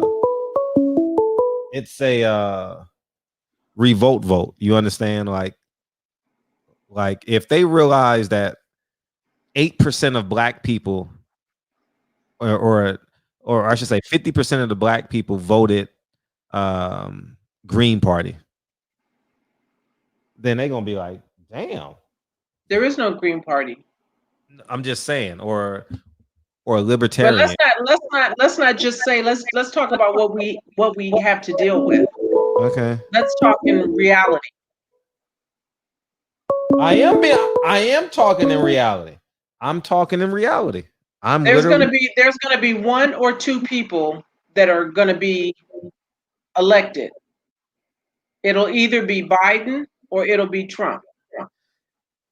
Are you okay if it's Trump? No, you guys are. Yeah, I'm enjoying this conversation. Oh shit, man. Nah, we gonna have this. Now you and I gonna have this conversation because this is fun. Okay, I'm cutting the phone lines off right now. First let's read Gregory X. Gregory X. Both candidates display the hallmark symptoms of Alzheimer's dementia. Facts. That's true. Now, I'm taking the phone lines off just for a second so you and I can have this 5-minute conversation. Okay. I don't believe in no way, no how. My phone is blowing up. People mad at me. Yeah, if you don't vote for Biden, if you vote for yourself, you're not voting for Biden. I have a right to hold my vote for ransom. Isn't that what you do at your job? Isn't that what you do? Aspect of your life. They get our votes for free. But listen, here's the deal, Fred. We knew that this election was coming. And so if folks didn't want to have their vote taken for free, then why didn't folks do something in 2017, let's say, in anticipation for 2020, so that you could get the stuff that you want? But come November 3rd, there's either going to be a President Trump or a President Biden. It's going to be one or the other. So what I'm asking you, sir, is, are you okay with 4 more years of Trump? It's just a yes or no. It's a loaded question. It's definitely a loaded question. And that's not why I'm not voting for Trump. And I didn't ask you why. I just asked you, are you okay? You know what? I was comfortable with the first 44 presidents. Comfortable. We had 44. Fred, you're not answering my question, sir. I did answer your question. Yes, I am. Okay. Are you okay? A gun, sir. Am I comfortable? No, that is such a subjective term. Am I comfortable? I said, are you okay? Are you okay with another 4 years of Trump? No, I'm not okay with it. I'm not okay with it. I am okay with us going to the table with the deal. The same way we don't have time. Okay.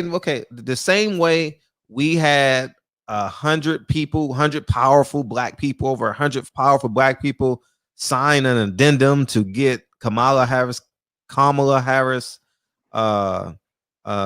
in support of Kamala Harris for Joe Biden for vice president, is the same way we can say this is what we should desire. We want this. If you can't deliver this, then I don't want you. Is Trump going to deliver it? Is Trump hasn't delivered me shit. You know what I mean? Okay. The one thing that I will say is Trump has in terms of taxes, you know, but whether it's a Democrat or a Republican, I still know how to work the tax codes. So it's redundant. You know what I mean? It's redundant. If you follow my Patreon, I'll tell you how to do it. I don't care who's the president. I'm not paying over 20% in taxes. Period. Like it's not happening. You understand what I'm saying? So the point I'm making is that has nothing to do with it. The point I'm making is I want a society where we can be compensated for all the free labor and the social inequalities and the social iniquities that America has placed upon us for over 400 years. And I want that too. But we don't have anything in place to get that in the next 70 days. So what do we do in the meantime? Omega Red, what does it matter? They're all the same. Not voting for garbage. I'm voting though. Like I'm telling you, I'm voting. Oh, it's no way in hell. I'm voting because I enjoy it. I enjoy reading the ballot, having fun, debating with anybody who wants to debate with me for 48 hours. You know what I mean? And it's a hot topic. You know what I mean? And what do we do in the 70 days that we have left? A little over 70 days that we have left. A lot of time. Since we don't have time to get that thing that you want. So what's the alternative? Hold it till you get it. Can we work on that for the next time around since we're out of time here? I say this. And here's the beautiful thing about it. Which ain't gonna happen. But let's say I only want to deal in hypotheticals, but let's say a higher percentage of black people vote for Trump than normal, a Republican candidate, right? That has a sense of urgency on both parties, right? The Republicans are like, oh shit, we done indented the black people. And then the Democrats are like, oh shit, we done lost black people, right? And so with that being said, whoever wins or loses will find value in the black vote. So I want to put us in position. I don't have the answer to it because this is the first time and I've ever voted where I believe that we can literally upset the apple cart. I believe that we can. And I believe this election is a great way to do it. You know, if we vote for Biden, right? Not if Biden wins, what happens to America? Okay, now that we've had that thought, if Trump wins, what happens to America? You know, are you asking me? No, I'm just asking for that visual, like because you and I already discussed that because you were talking about the judges and stuff like that. Yeah, well, what I envision if Trump wins is I envision police continuing to kill us with impunity. I envision the attorney general not investigating those crimes. I envision more inept, unqualified judges being placed in lifetime positions. I envision a Supreme Court that is going to be stacked conservative that will affect not only my children, but my grandchildren, because those two are lifetime appointments.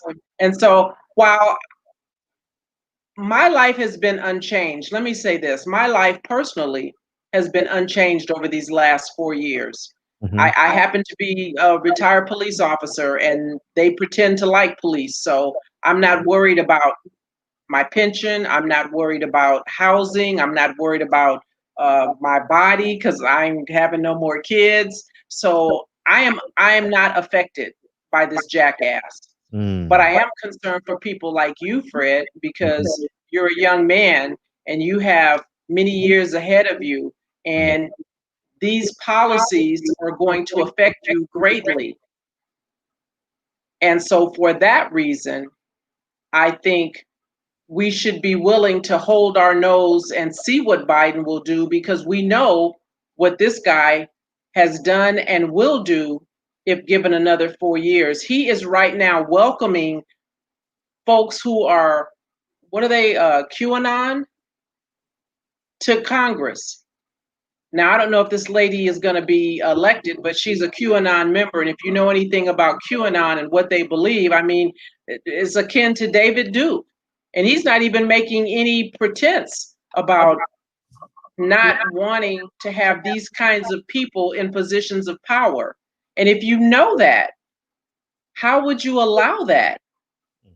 That's what I don't understand. Let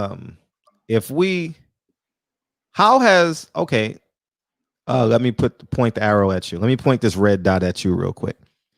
How has blacks as a whole been infringed with Donald Trump as president?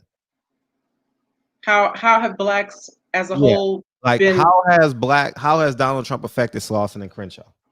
Well, I think what he's done to blacks is that he's put policies into place that, like I said, from a police standpoint, just from the whole Black Lives Matter thing, and officers who are doing great harm in our communities, I think he's emboldened them. And there is no check and balance. There is no accountability. And there will continue to be a lack of accountability. Police officers have shown us, and that's just a very small thing, but I'm just saying that because I feel really strongly about it. Police officers have shown us that they don't have a problem killing us, and there's nobody to stop them. There's nobody to rein them in. And if only for that,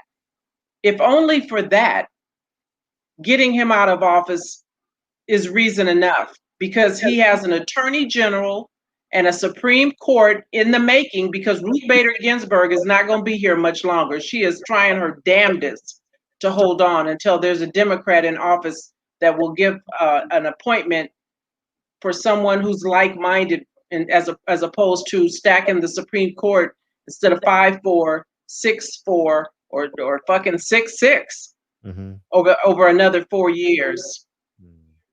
And when you understand the kind of power and the long-term consequences that those policies and appointments make, to me, that alone is reason enough to change this administration. As fucked up as Biden is, whatever Kamala was, and I ain't no fan of hers. I know what she did as an AG here in California, but I do not believe that they would have allowed what is going on right now to continue. I don't think that they will ignore the science behind this whole COVID-19.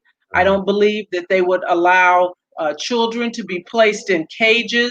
I don't believe that they would allow police to continue to kill with impunity. I think we should give them an opportunity and hold their feet to the fire.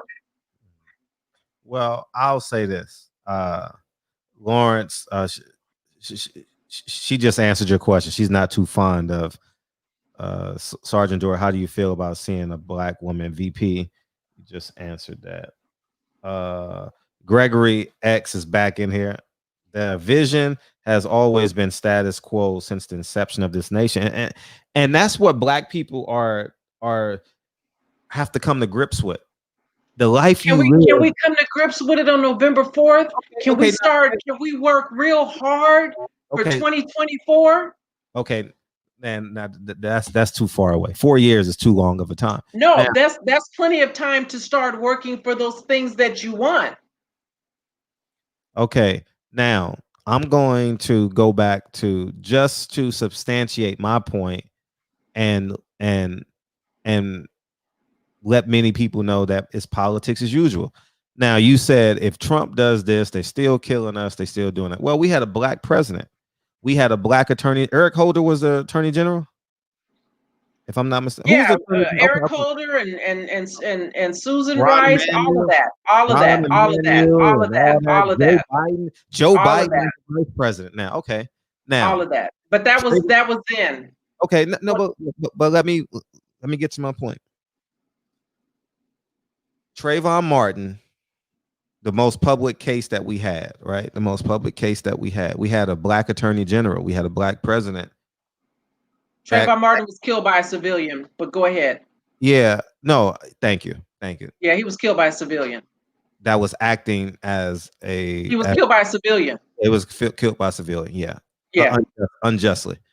That case never made it to the Supreme Court. We had a black attorney general.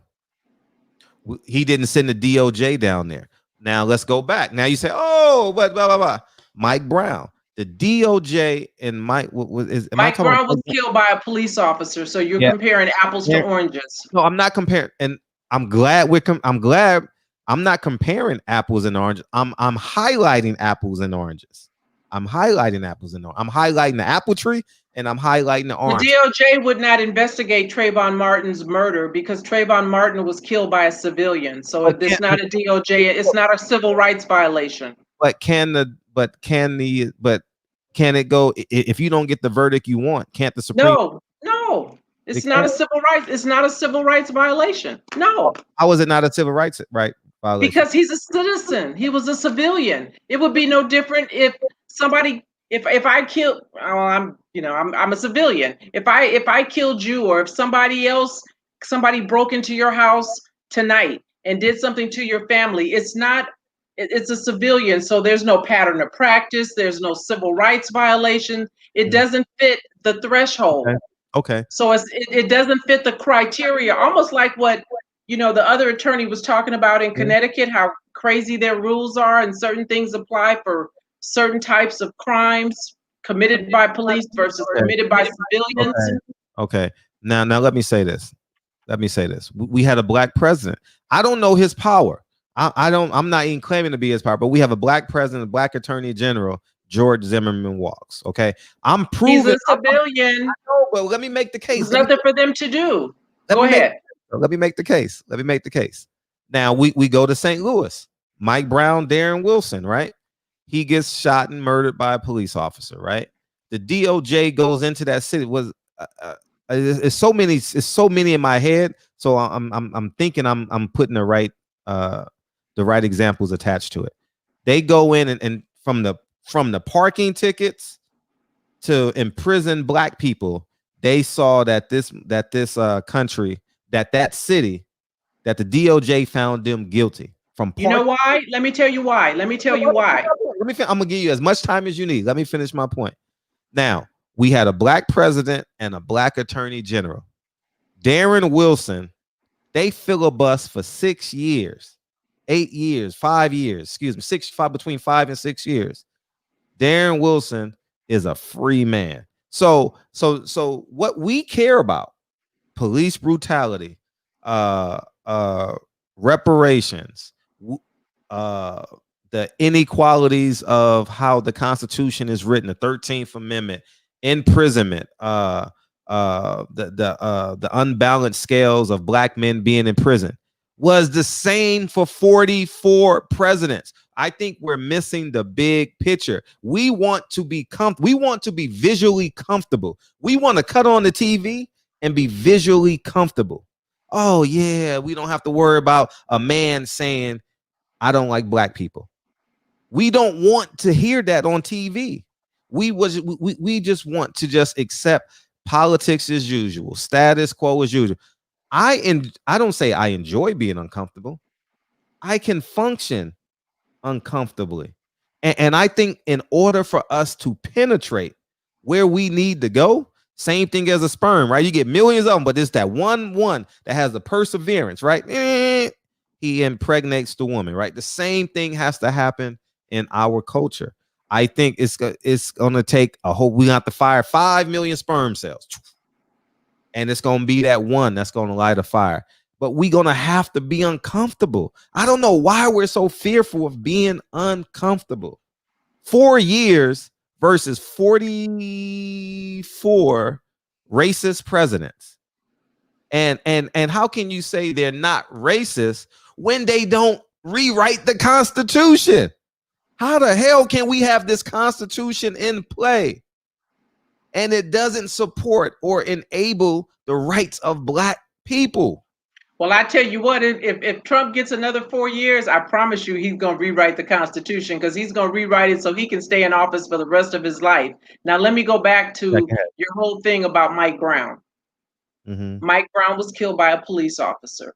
And when the DOJ came in, what they looked at was that police department. And they looked at the pattern and the practice of that police department over time. And it's because of the pattern and the practice of that police department over years, bad practices, bad patterns, that they found themselves under a consent decree, which is what happens with a lot of departments. It's not until there's a mechanism that compels them to do something different that they finally do. The reason that that didn't happen with Trayvon Martin is because George Zimmerman is a civilian. He was one man doing some stupid shit all on his own. There was nothing for the DOJ to investigate. There was no pattern by George Zimmerman. He's not an entity. He's not an organization. He was just one man.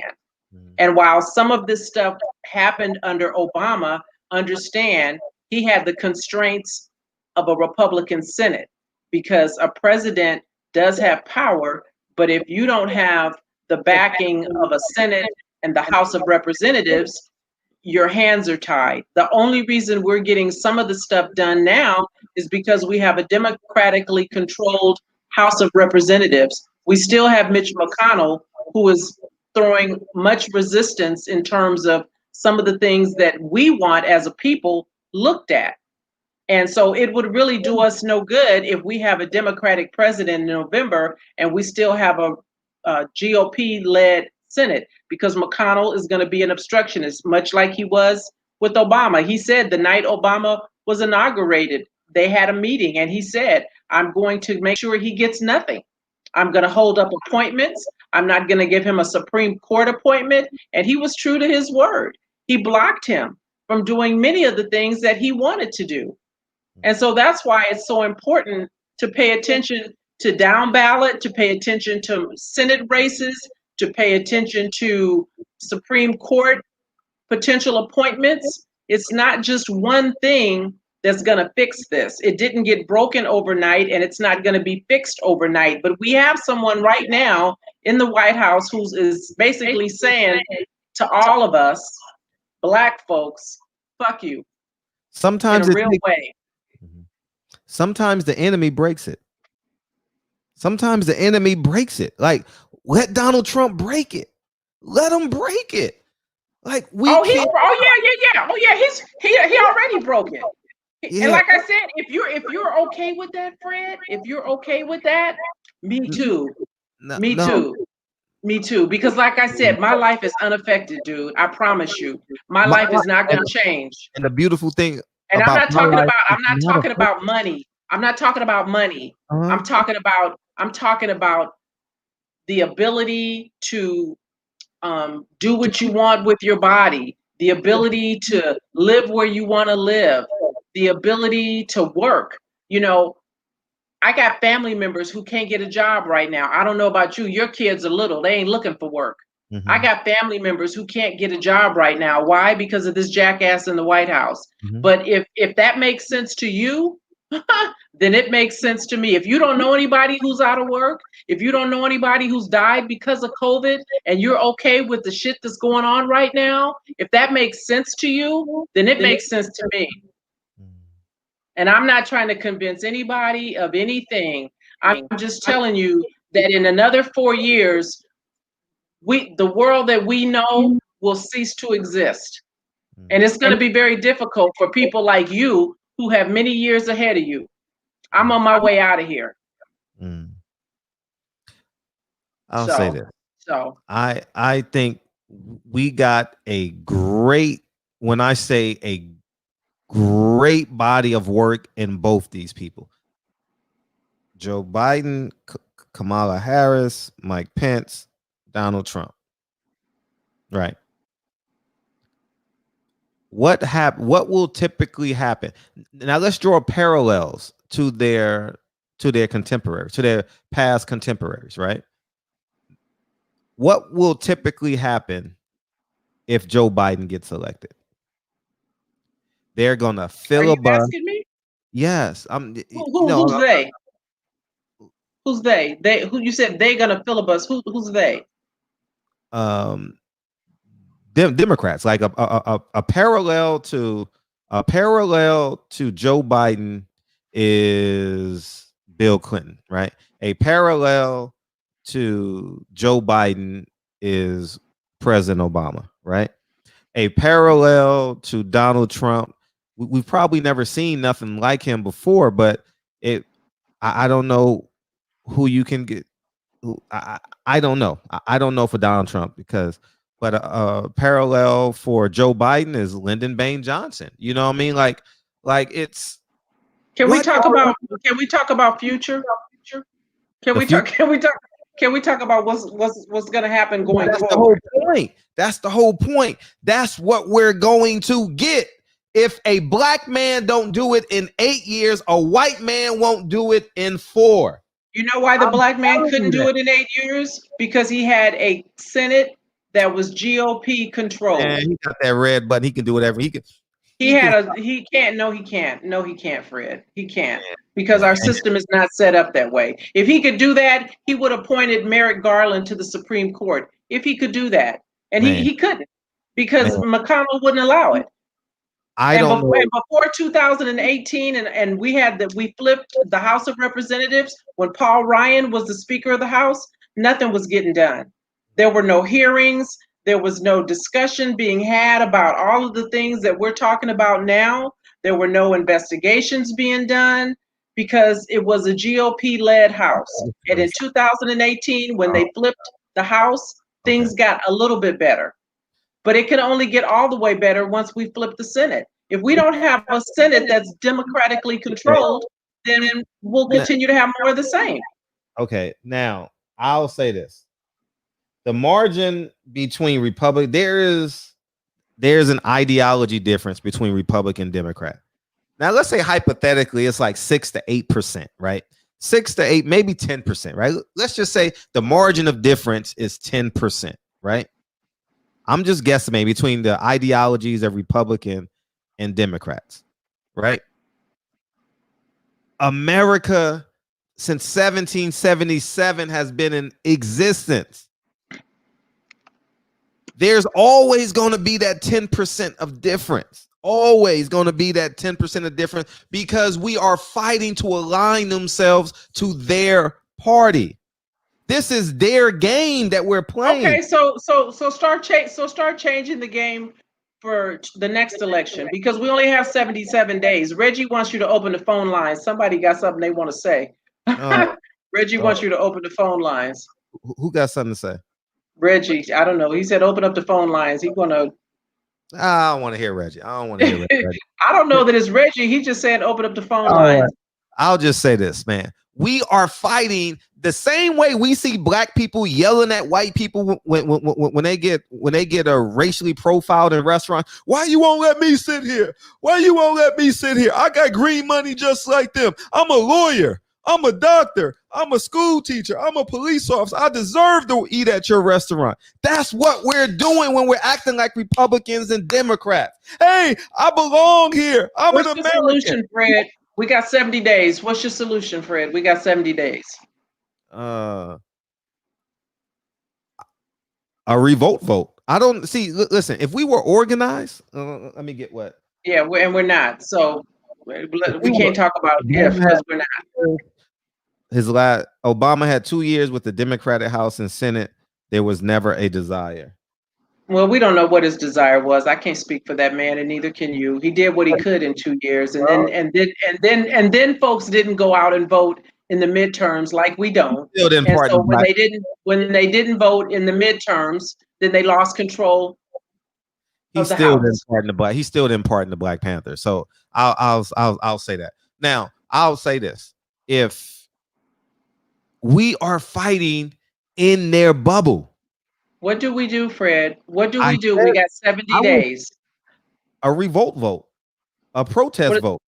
I don't know what does that vote is. The protest, and the reason why the protest vote is important The reason why the protest vote is important because it shows our value to the who winds up in office with a protest with your protest vote? No, I don't care. You don't understand. Oh, I okay. don't care. You don't care who's in office. No, I care who's in office, but for the sake of what we're trying to do, we can't compromise right now and say, okay, they gave us, instead of warm water, they gave us cold water. We can't settle for that. We are too compromised we are too compromised. Okay. We are literally too compromised, I think. And my works for me, Fred. Works for me, dude. Gotcha. Do your protest, sir. Proceed, Governor. I am. If I can't vote for myself, I'm not voting at all. DB, call it. You'll vote down ballot though, right? You will do that. Yeah, we'll do all that. You'll do down ballot. Define down ballot. I'm talking about local, judges and sheriffs and that kind of stuff. For Jackie Lacey, you're gonna vote for Jackie Lacey, right? Hell no. No. I didn't protest for 30 days to vote for Jackie Lacey. No, I'm not doing none of that. I'm not doing none of that. Not at all. So you'll at least vote against her. Because a no vote or not voting is a vote for Jackie, right? If you don't vote I'm voting for everything. Against her. I'm voting for everything. Okay. I'm gonna spend that week, and we're gonna talk about it on the show. I'm gonna spend that week going through the ballots. Like, I don't blindly vote for shit. Oh, I don't know who the fuck that is. No. Yeah.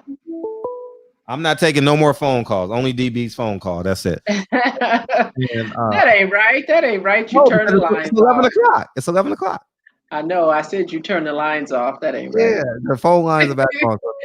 I'm not taking no more phone calls, but DB. Hey, what's up, man? DB, can you hear me? Yep, I'm right here. All right, no more phone calls. Don't call in. Hey, right. DB. How you doing, Queen? I'm good. How are you?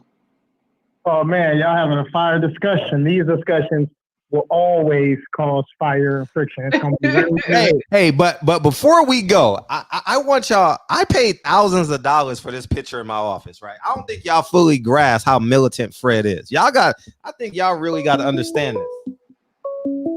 Do y'all see this picture in my office? I'm a militant, and in order for us to win, we all got to have that militant ideology.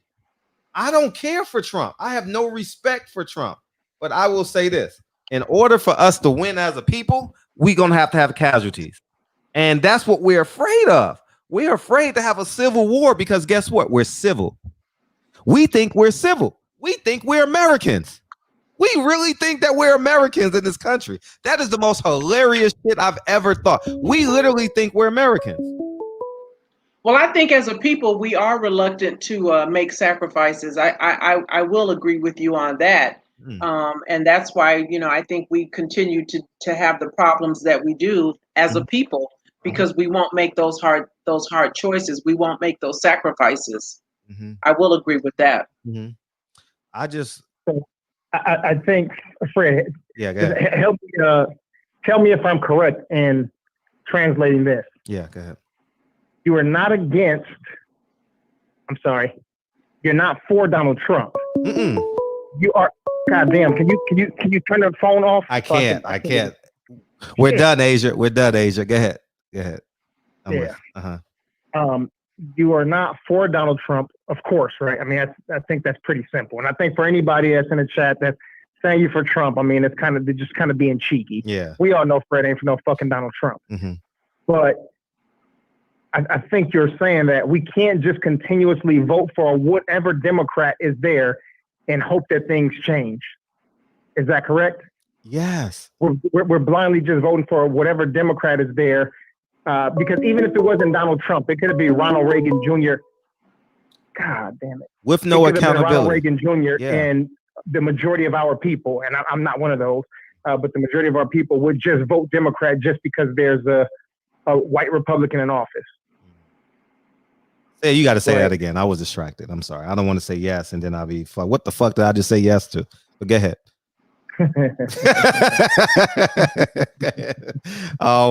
This conversation is too strong for me just to be like an auto nod. You are not for Donald Trump. You're just saying that we can't elect a Democrat in office, be it black or white, and not expect anything from them. Yes. And I know Reggie was asking me earlier, he was saying, well, where was the pressure for the, maybe the two of you guys can answer, you and Sgt Dorsey can answer this. Where was the pressure on the white Republican president, Donald Trump? Listen. Okay, I'm glad. That's a great conversation to have next Wednesday. We got to have this conversation next Wednesday. Listen, what's more important, a friend close or family afar? Friend close, right? The Democratic Party votes minimum 92% black every presidential election. Why the fuck would I talk to 8% of black people? That's not efficient.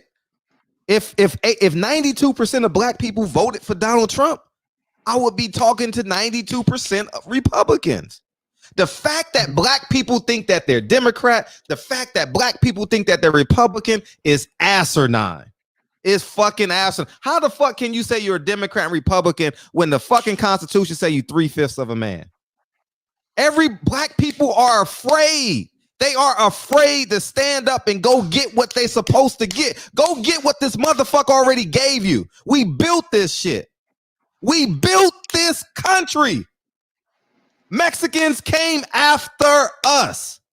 And we're still saying, oh, we want to be equal. Indians came after us.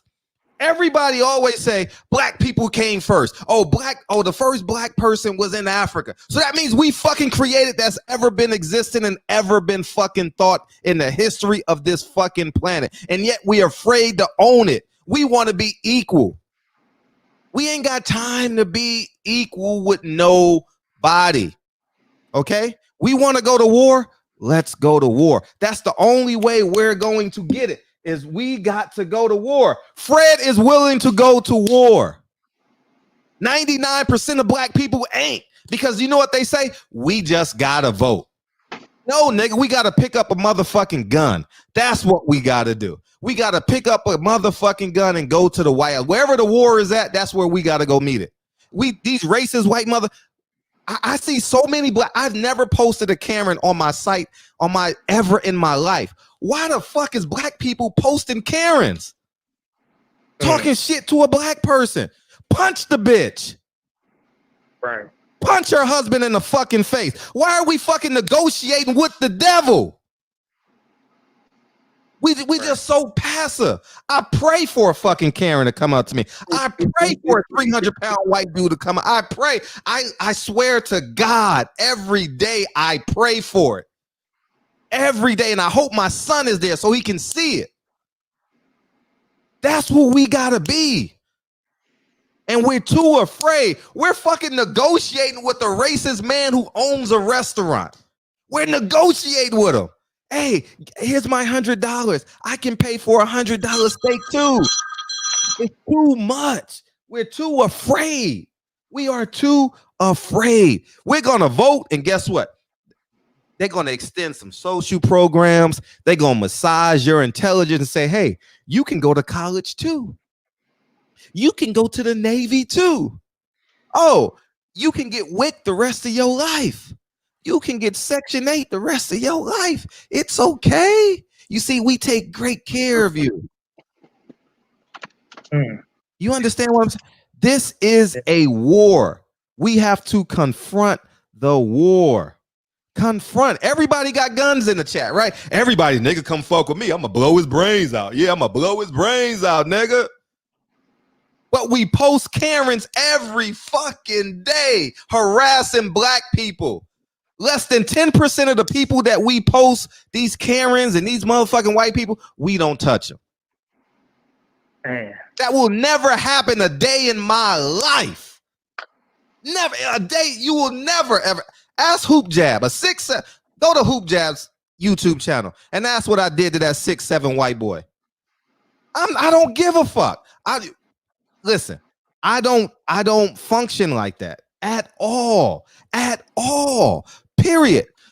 The same way I'm fearless in boxing, I don't give a fuck if it's Andre Ward, Kenny Porter, Floyd Mayweather, and the list goes on and on. That's the same fearlessness that I have in real life. And that's the expectation that we should have as a people. But that's not real, Fred, because 9 times out of 10, folks don't have that kind of heart. Folks are not willing to make that sacrifice. And so if you understand that, if you know that to be true, then what? Because when you out there socking Karen in the head and her husband, reminds me of that movie with Will Ferrell. It hasn't happened yet. And I no, want it to happen. But I'm just saying, it reminds me of that movie with Will Ferrell where he old school or something, he's running down the street butt naked and his wife pulls up with her girlfriends in the car and she's like, honey, what are you doing? And he's like, oh, we're streaking. And she's like, who? And he's like, all of us. And he looks back and there's nobody there. It's just his dumb ass running down the street naked. So if Black people don't have that heart as a whole, they're not about that life, then what you are wanting is never going to happen because folks are not about that life. So now what? Now what? What do we do come January? Because come January, it's going to be one or the other. So what do we do going forward?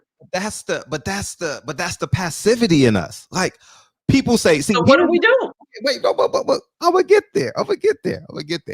That's the mind fuck that they got us under.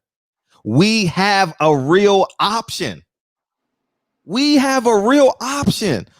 If we go to war for 2 years, 3 years, 4 years, I don't know how long a war is. I don't know. Every nigga say they got a gun. Every nigga say they a real nigga. But George Zimmerman is still walking around in Florida. You understand? You understand what I'm saying? Hip hop ain't what we fucking chasing a little nigga with rainbow hair that's protected by the government. How dumb is this shit? You understand what I'm saying? How is it that George Zimmerman and any other one like him, George Zimmerman, Derek Chauvin, I have to be very careful about what I say, but Christopher Dorner, he was a bad boy. Yeah, and it ain't a whole bunch of them. Yeah, and that's the reality of it. That's the reality. So what do you do if you understand that he was a fucking unicorn? So what do you do? I don't think that he was a unicorn. I don't think that he was just a unicorn. I think I tried before you came on. I tried to assemble an army here in LA. I tried for like a month. And I know that's not long enough, but I gotta take my focus elsewhere if I'm not getting any support, right? We claim we real niggas, right? We claim we got guns, nigga. I got this, I got that. Okay, me too. Now what we gonna do with it? You understand what I'm saying? I reached out to the NOI. We don't carry guns. What the fuck you mean you don't carry guns, nigga? Oh, what? Oh, you the best fighter in the world? Come on, man. Like, we've been bamboozled on so many fronts.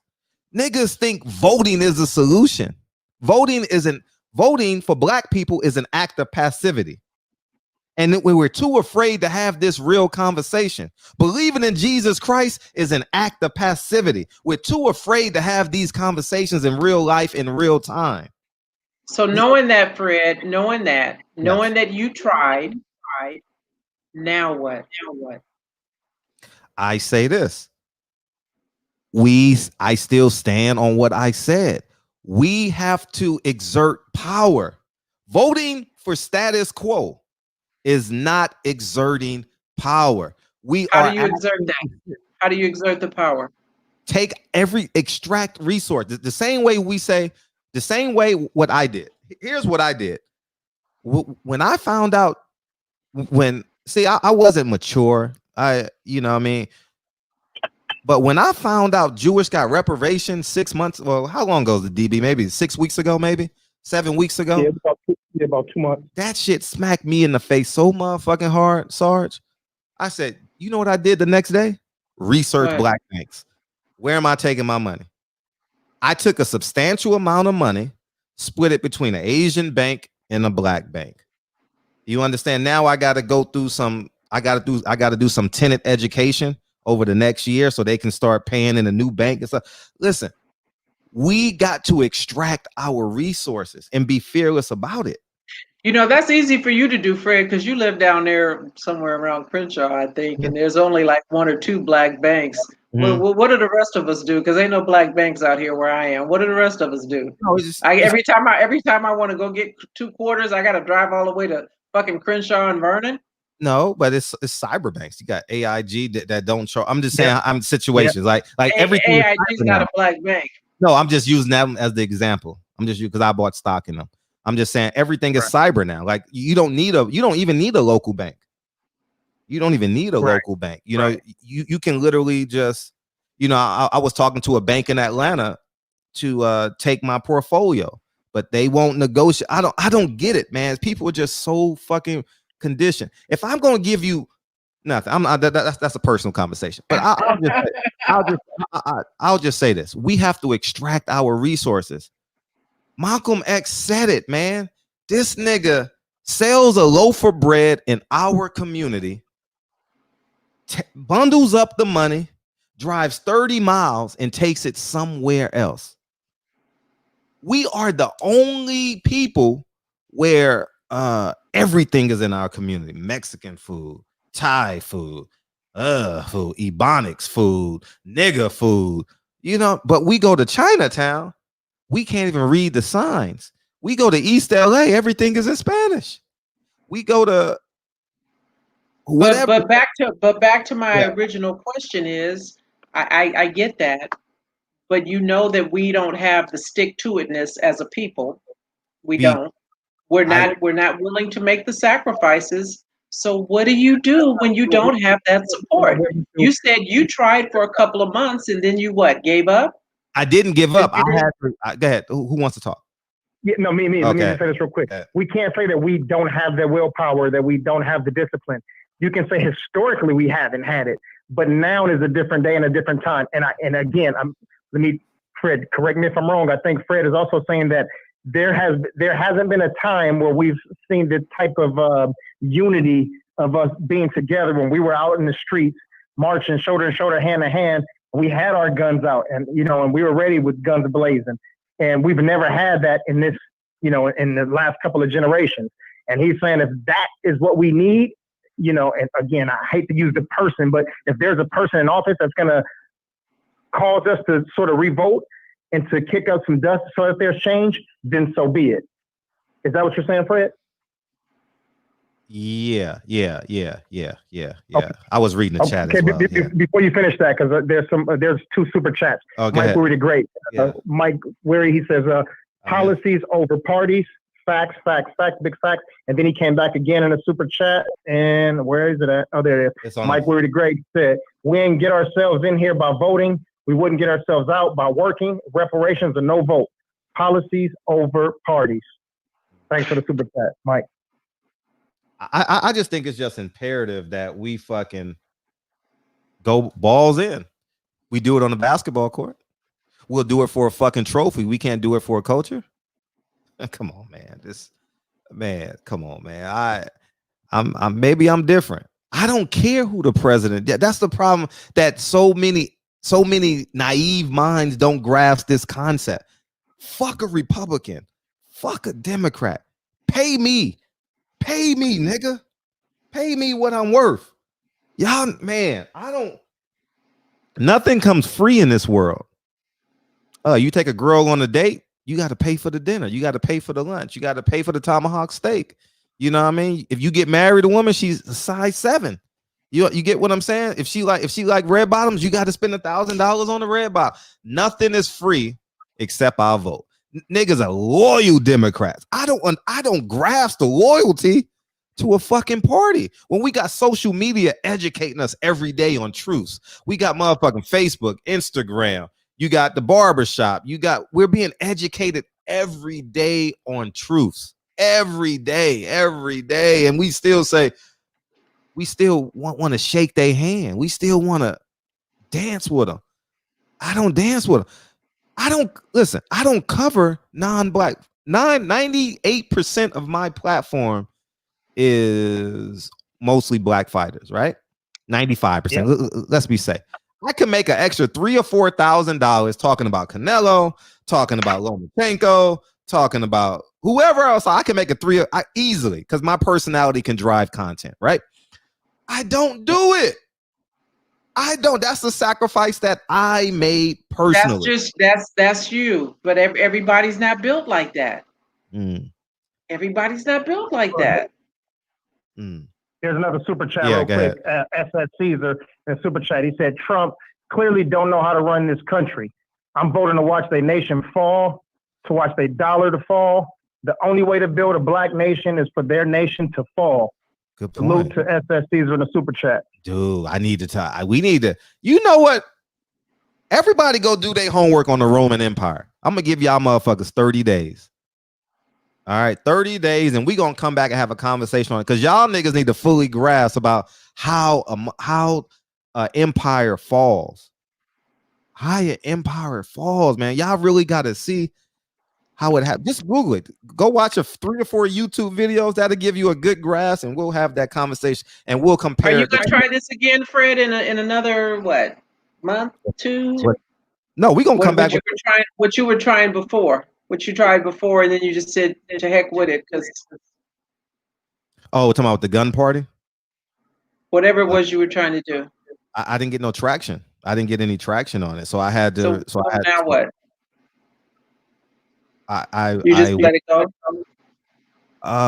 It's not that I let it go, but I had to put other stuff before it now. You know what I mean? So what I'm trying to do now is create visuals. People are visual now. People want to learn in fucking minute clips, right? So I'm trying to produce like these movie contents and shit to educate people and tell them the truth. And you know what I mean? No one wants to live. Everyone's afraid to die. You know what I mean? Like and that's okay. I get it. But I'm sure we got 20,000 motherfuckers that'll say fuck it. You know what I mean? You know what I mean? I reached out to the NFAC. They haven't responded back. I reached out to try and create a chapter here in Los Angeles. They haven't responded back to me. You know what I mean? So I went out and beyond what I invited him on the show. You know what I mean? I want to start a chapter. I can show y'all the email. I want to start a chapter. But so I didn't say I did the best that I can, but I've started the ball rolling. And I just think us sitting here saying I'm voting Democrat versus the most idiot. I mean, honestly, it's not idiotic because I don't want to make this like a tit for tat conversation, but the fact that we are debating Joe Biden and Donald Trump for me is like, are you serious? Who's debating it?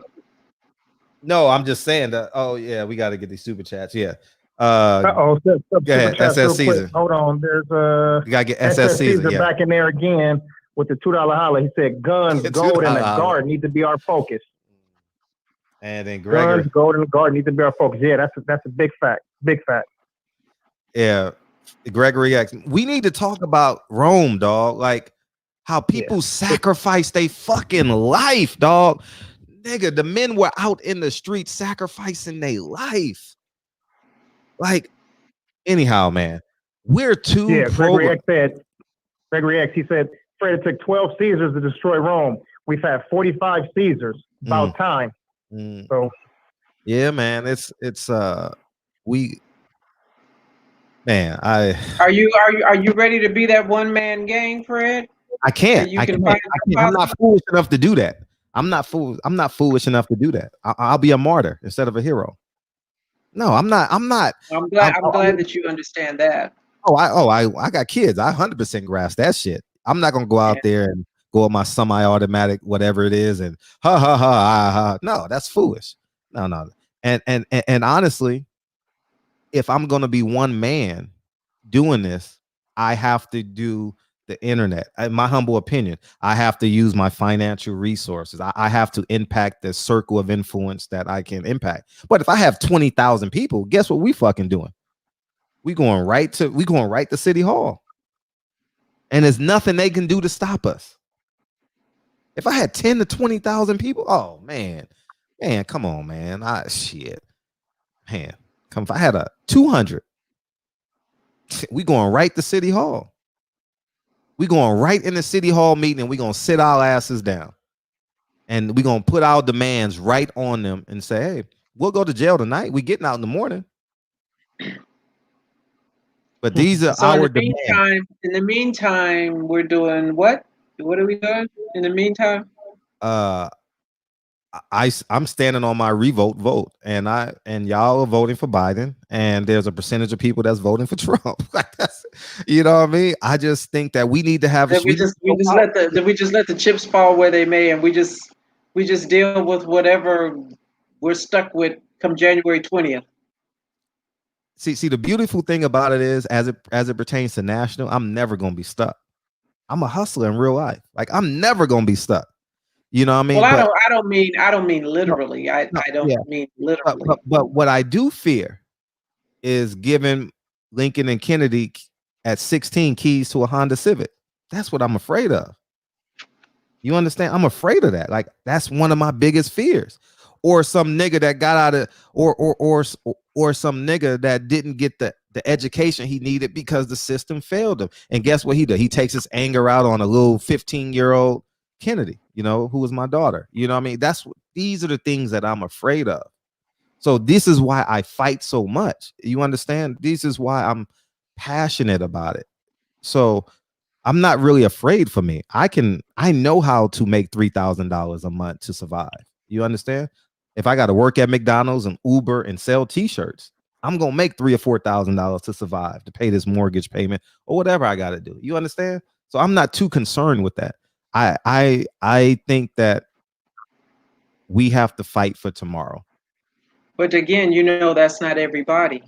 Mm-hmm. Yeah, everybody's not built that way. So so what about the ones that aren't built that way? What do they do? They can work in the kitchen. You know what I mean? There's jobs for everybody. There's jobs for everybody.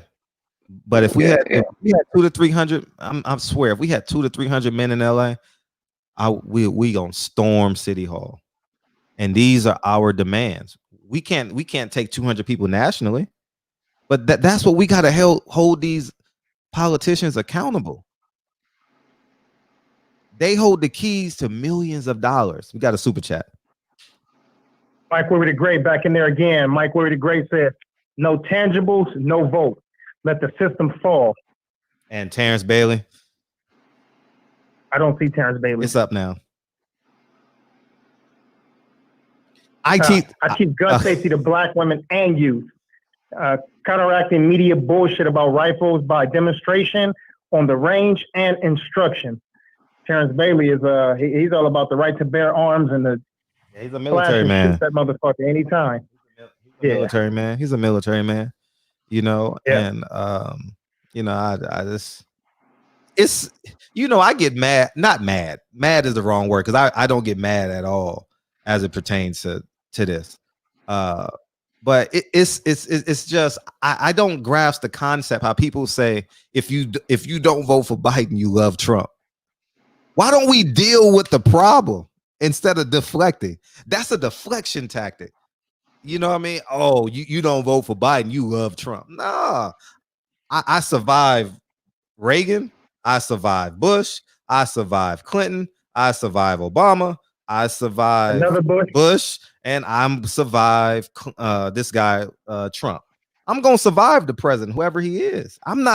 That's not my concern. Like, the concern is we got to rewrite this Constitution and get our reparations. Yeah. So are we going to continue this? We got to come back Wednesday. We'll come back next Wednesday. We're gonna come back next Wednesday. So all right, cool. So let's go ahead and start wrapping up, and then no, because this conversation will. I mean, it's gonna come up organically anyway. It's gonna come up organically. Yeah. We'll be having this attempt between now and November 3rd. Yeah, that's why I say you should come on Tuesday when they're counting the votes. Yeah. Oh, come on Tuesday and Wednesday. Why did I say just one day? Shit, come on Tuesday and Wednesday. Shit. Yeah. Well, I want you guys to be able to, let your hair down and not have to worry about me in here Yeah. Cramping your style. No, ain't no cramping my style. Shit. You know what I mean? So I don't Sergeant get Dorsey asked a very important question, Yes. and I kind of state this a lot of times too. She kept saying, "What's the answer? What's the solution? What's the answer? What's the solution?"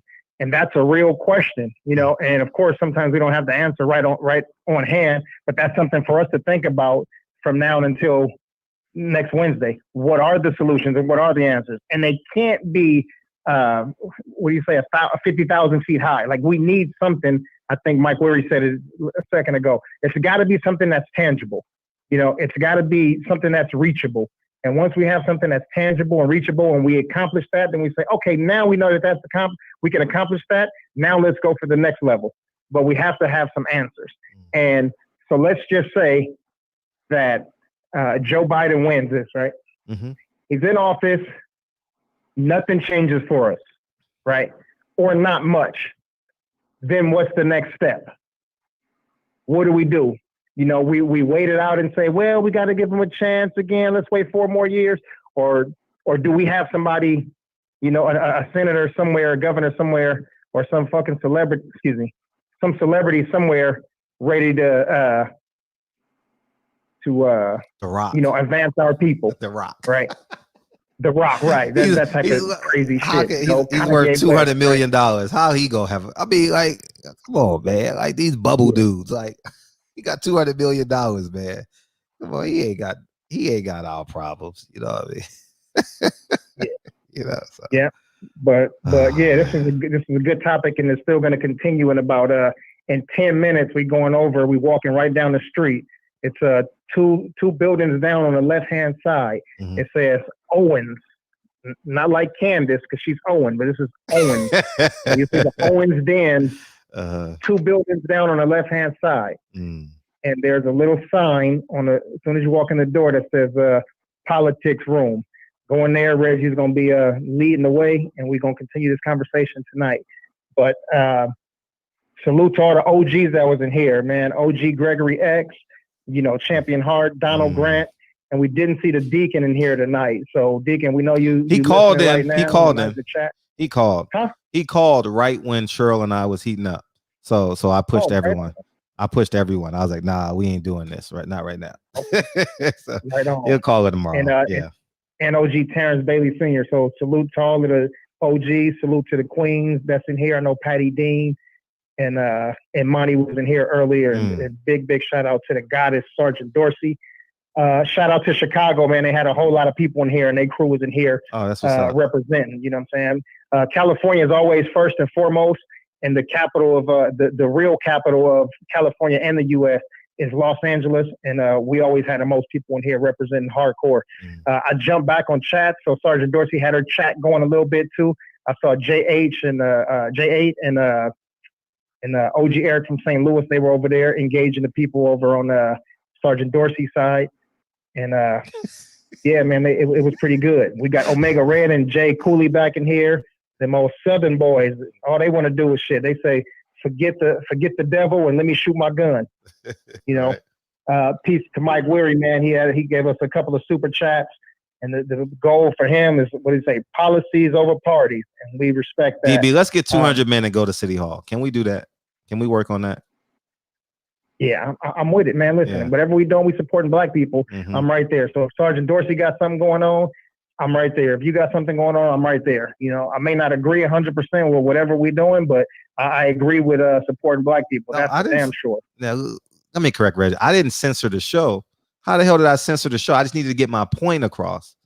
Because if I keep on taking calls, then my message becomes fragmented. I don't censor. Censoring the show is saying you can't talk. I had to make a point tonight, and that's what I did. Anyways, go ahead, continue. Yeah, no, I think some people were geographically confused. They thought that Sacramento was the capital of California. I had to make sure people are corrected. Nah, it's LA. Los Angeles, South Central Los Angeles.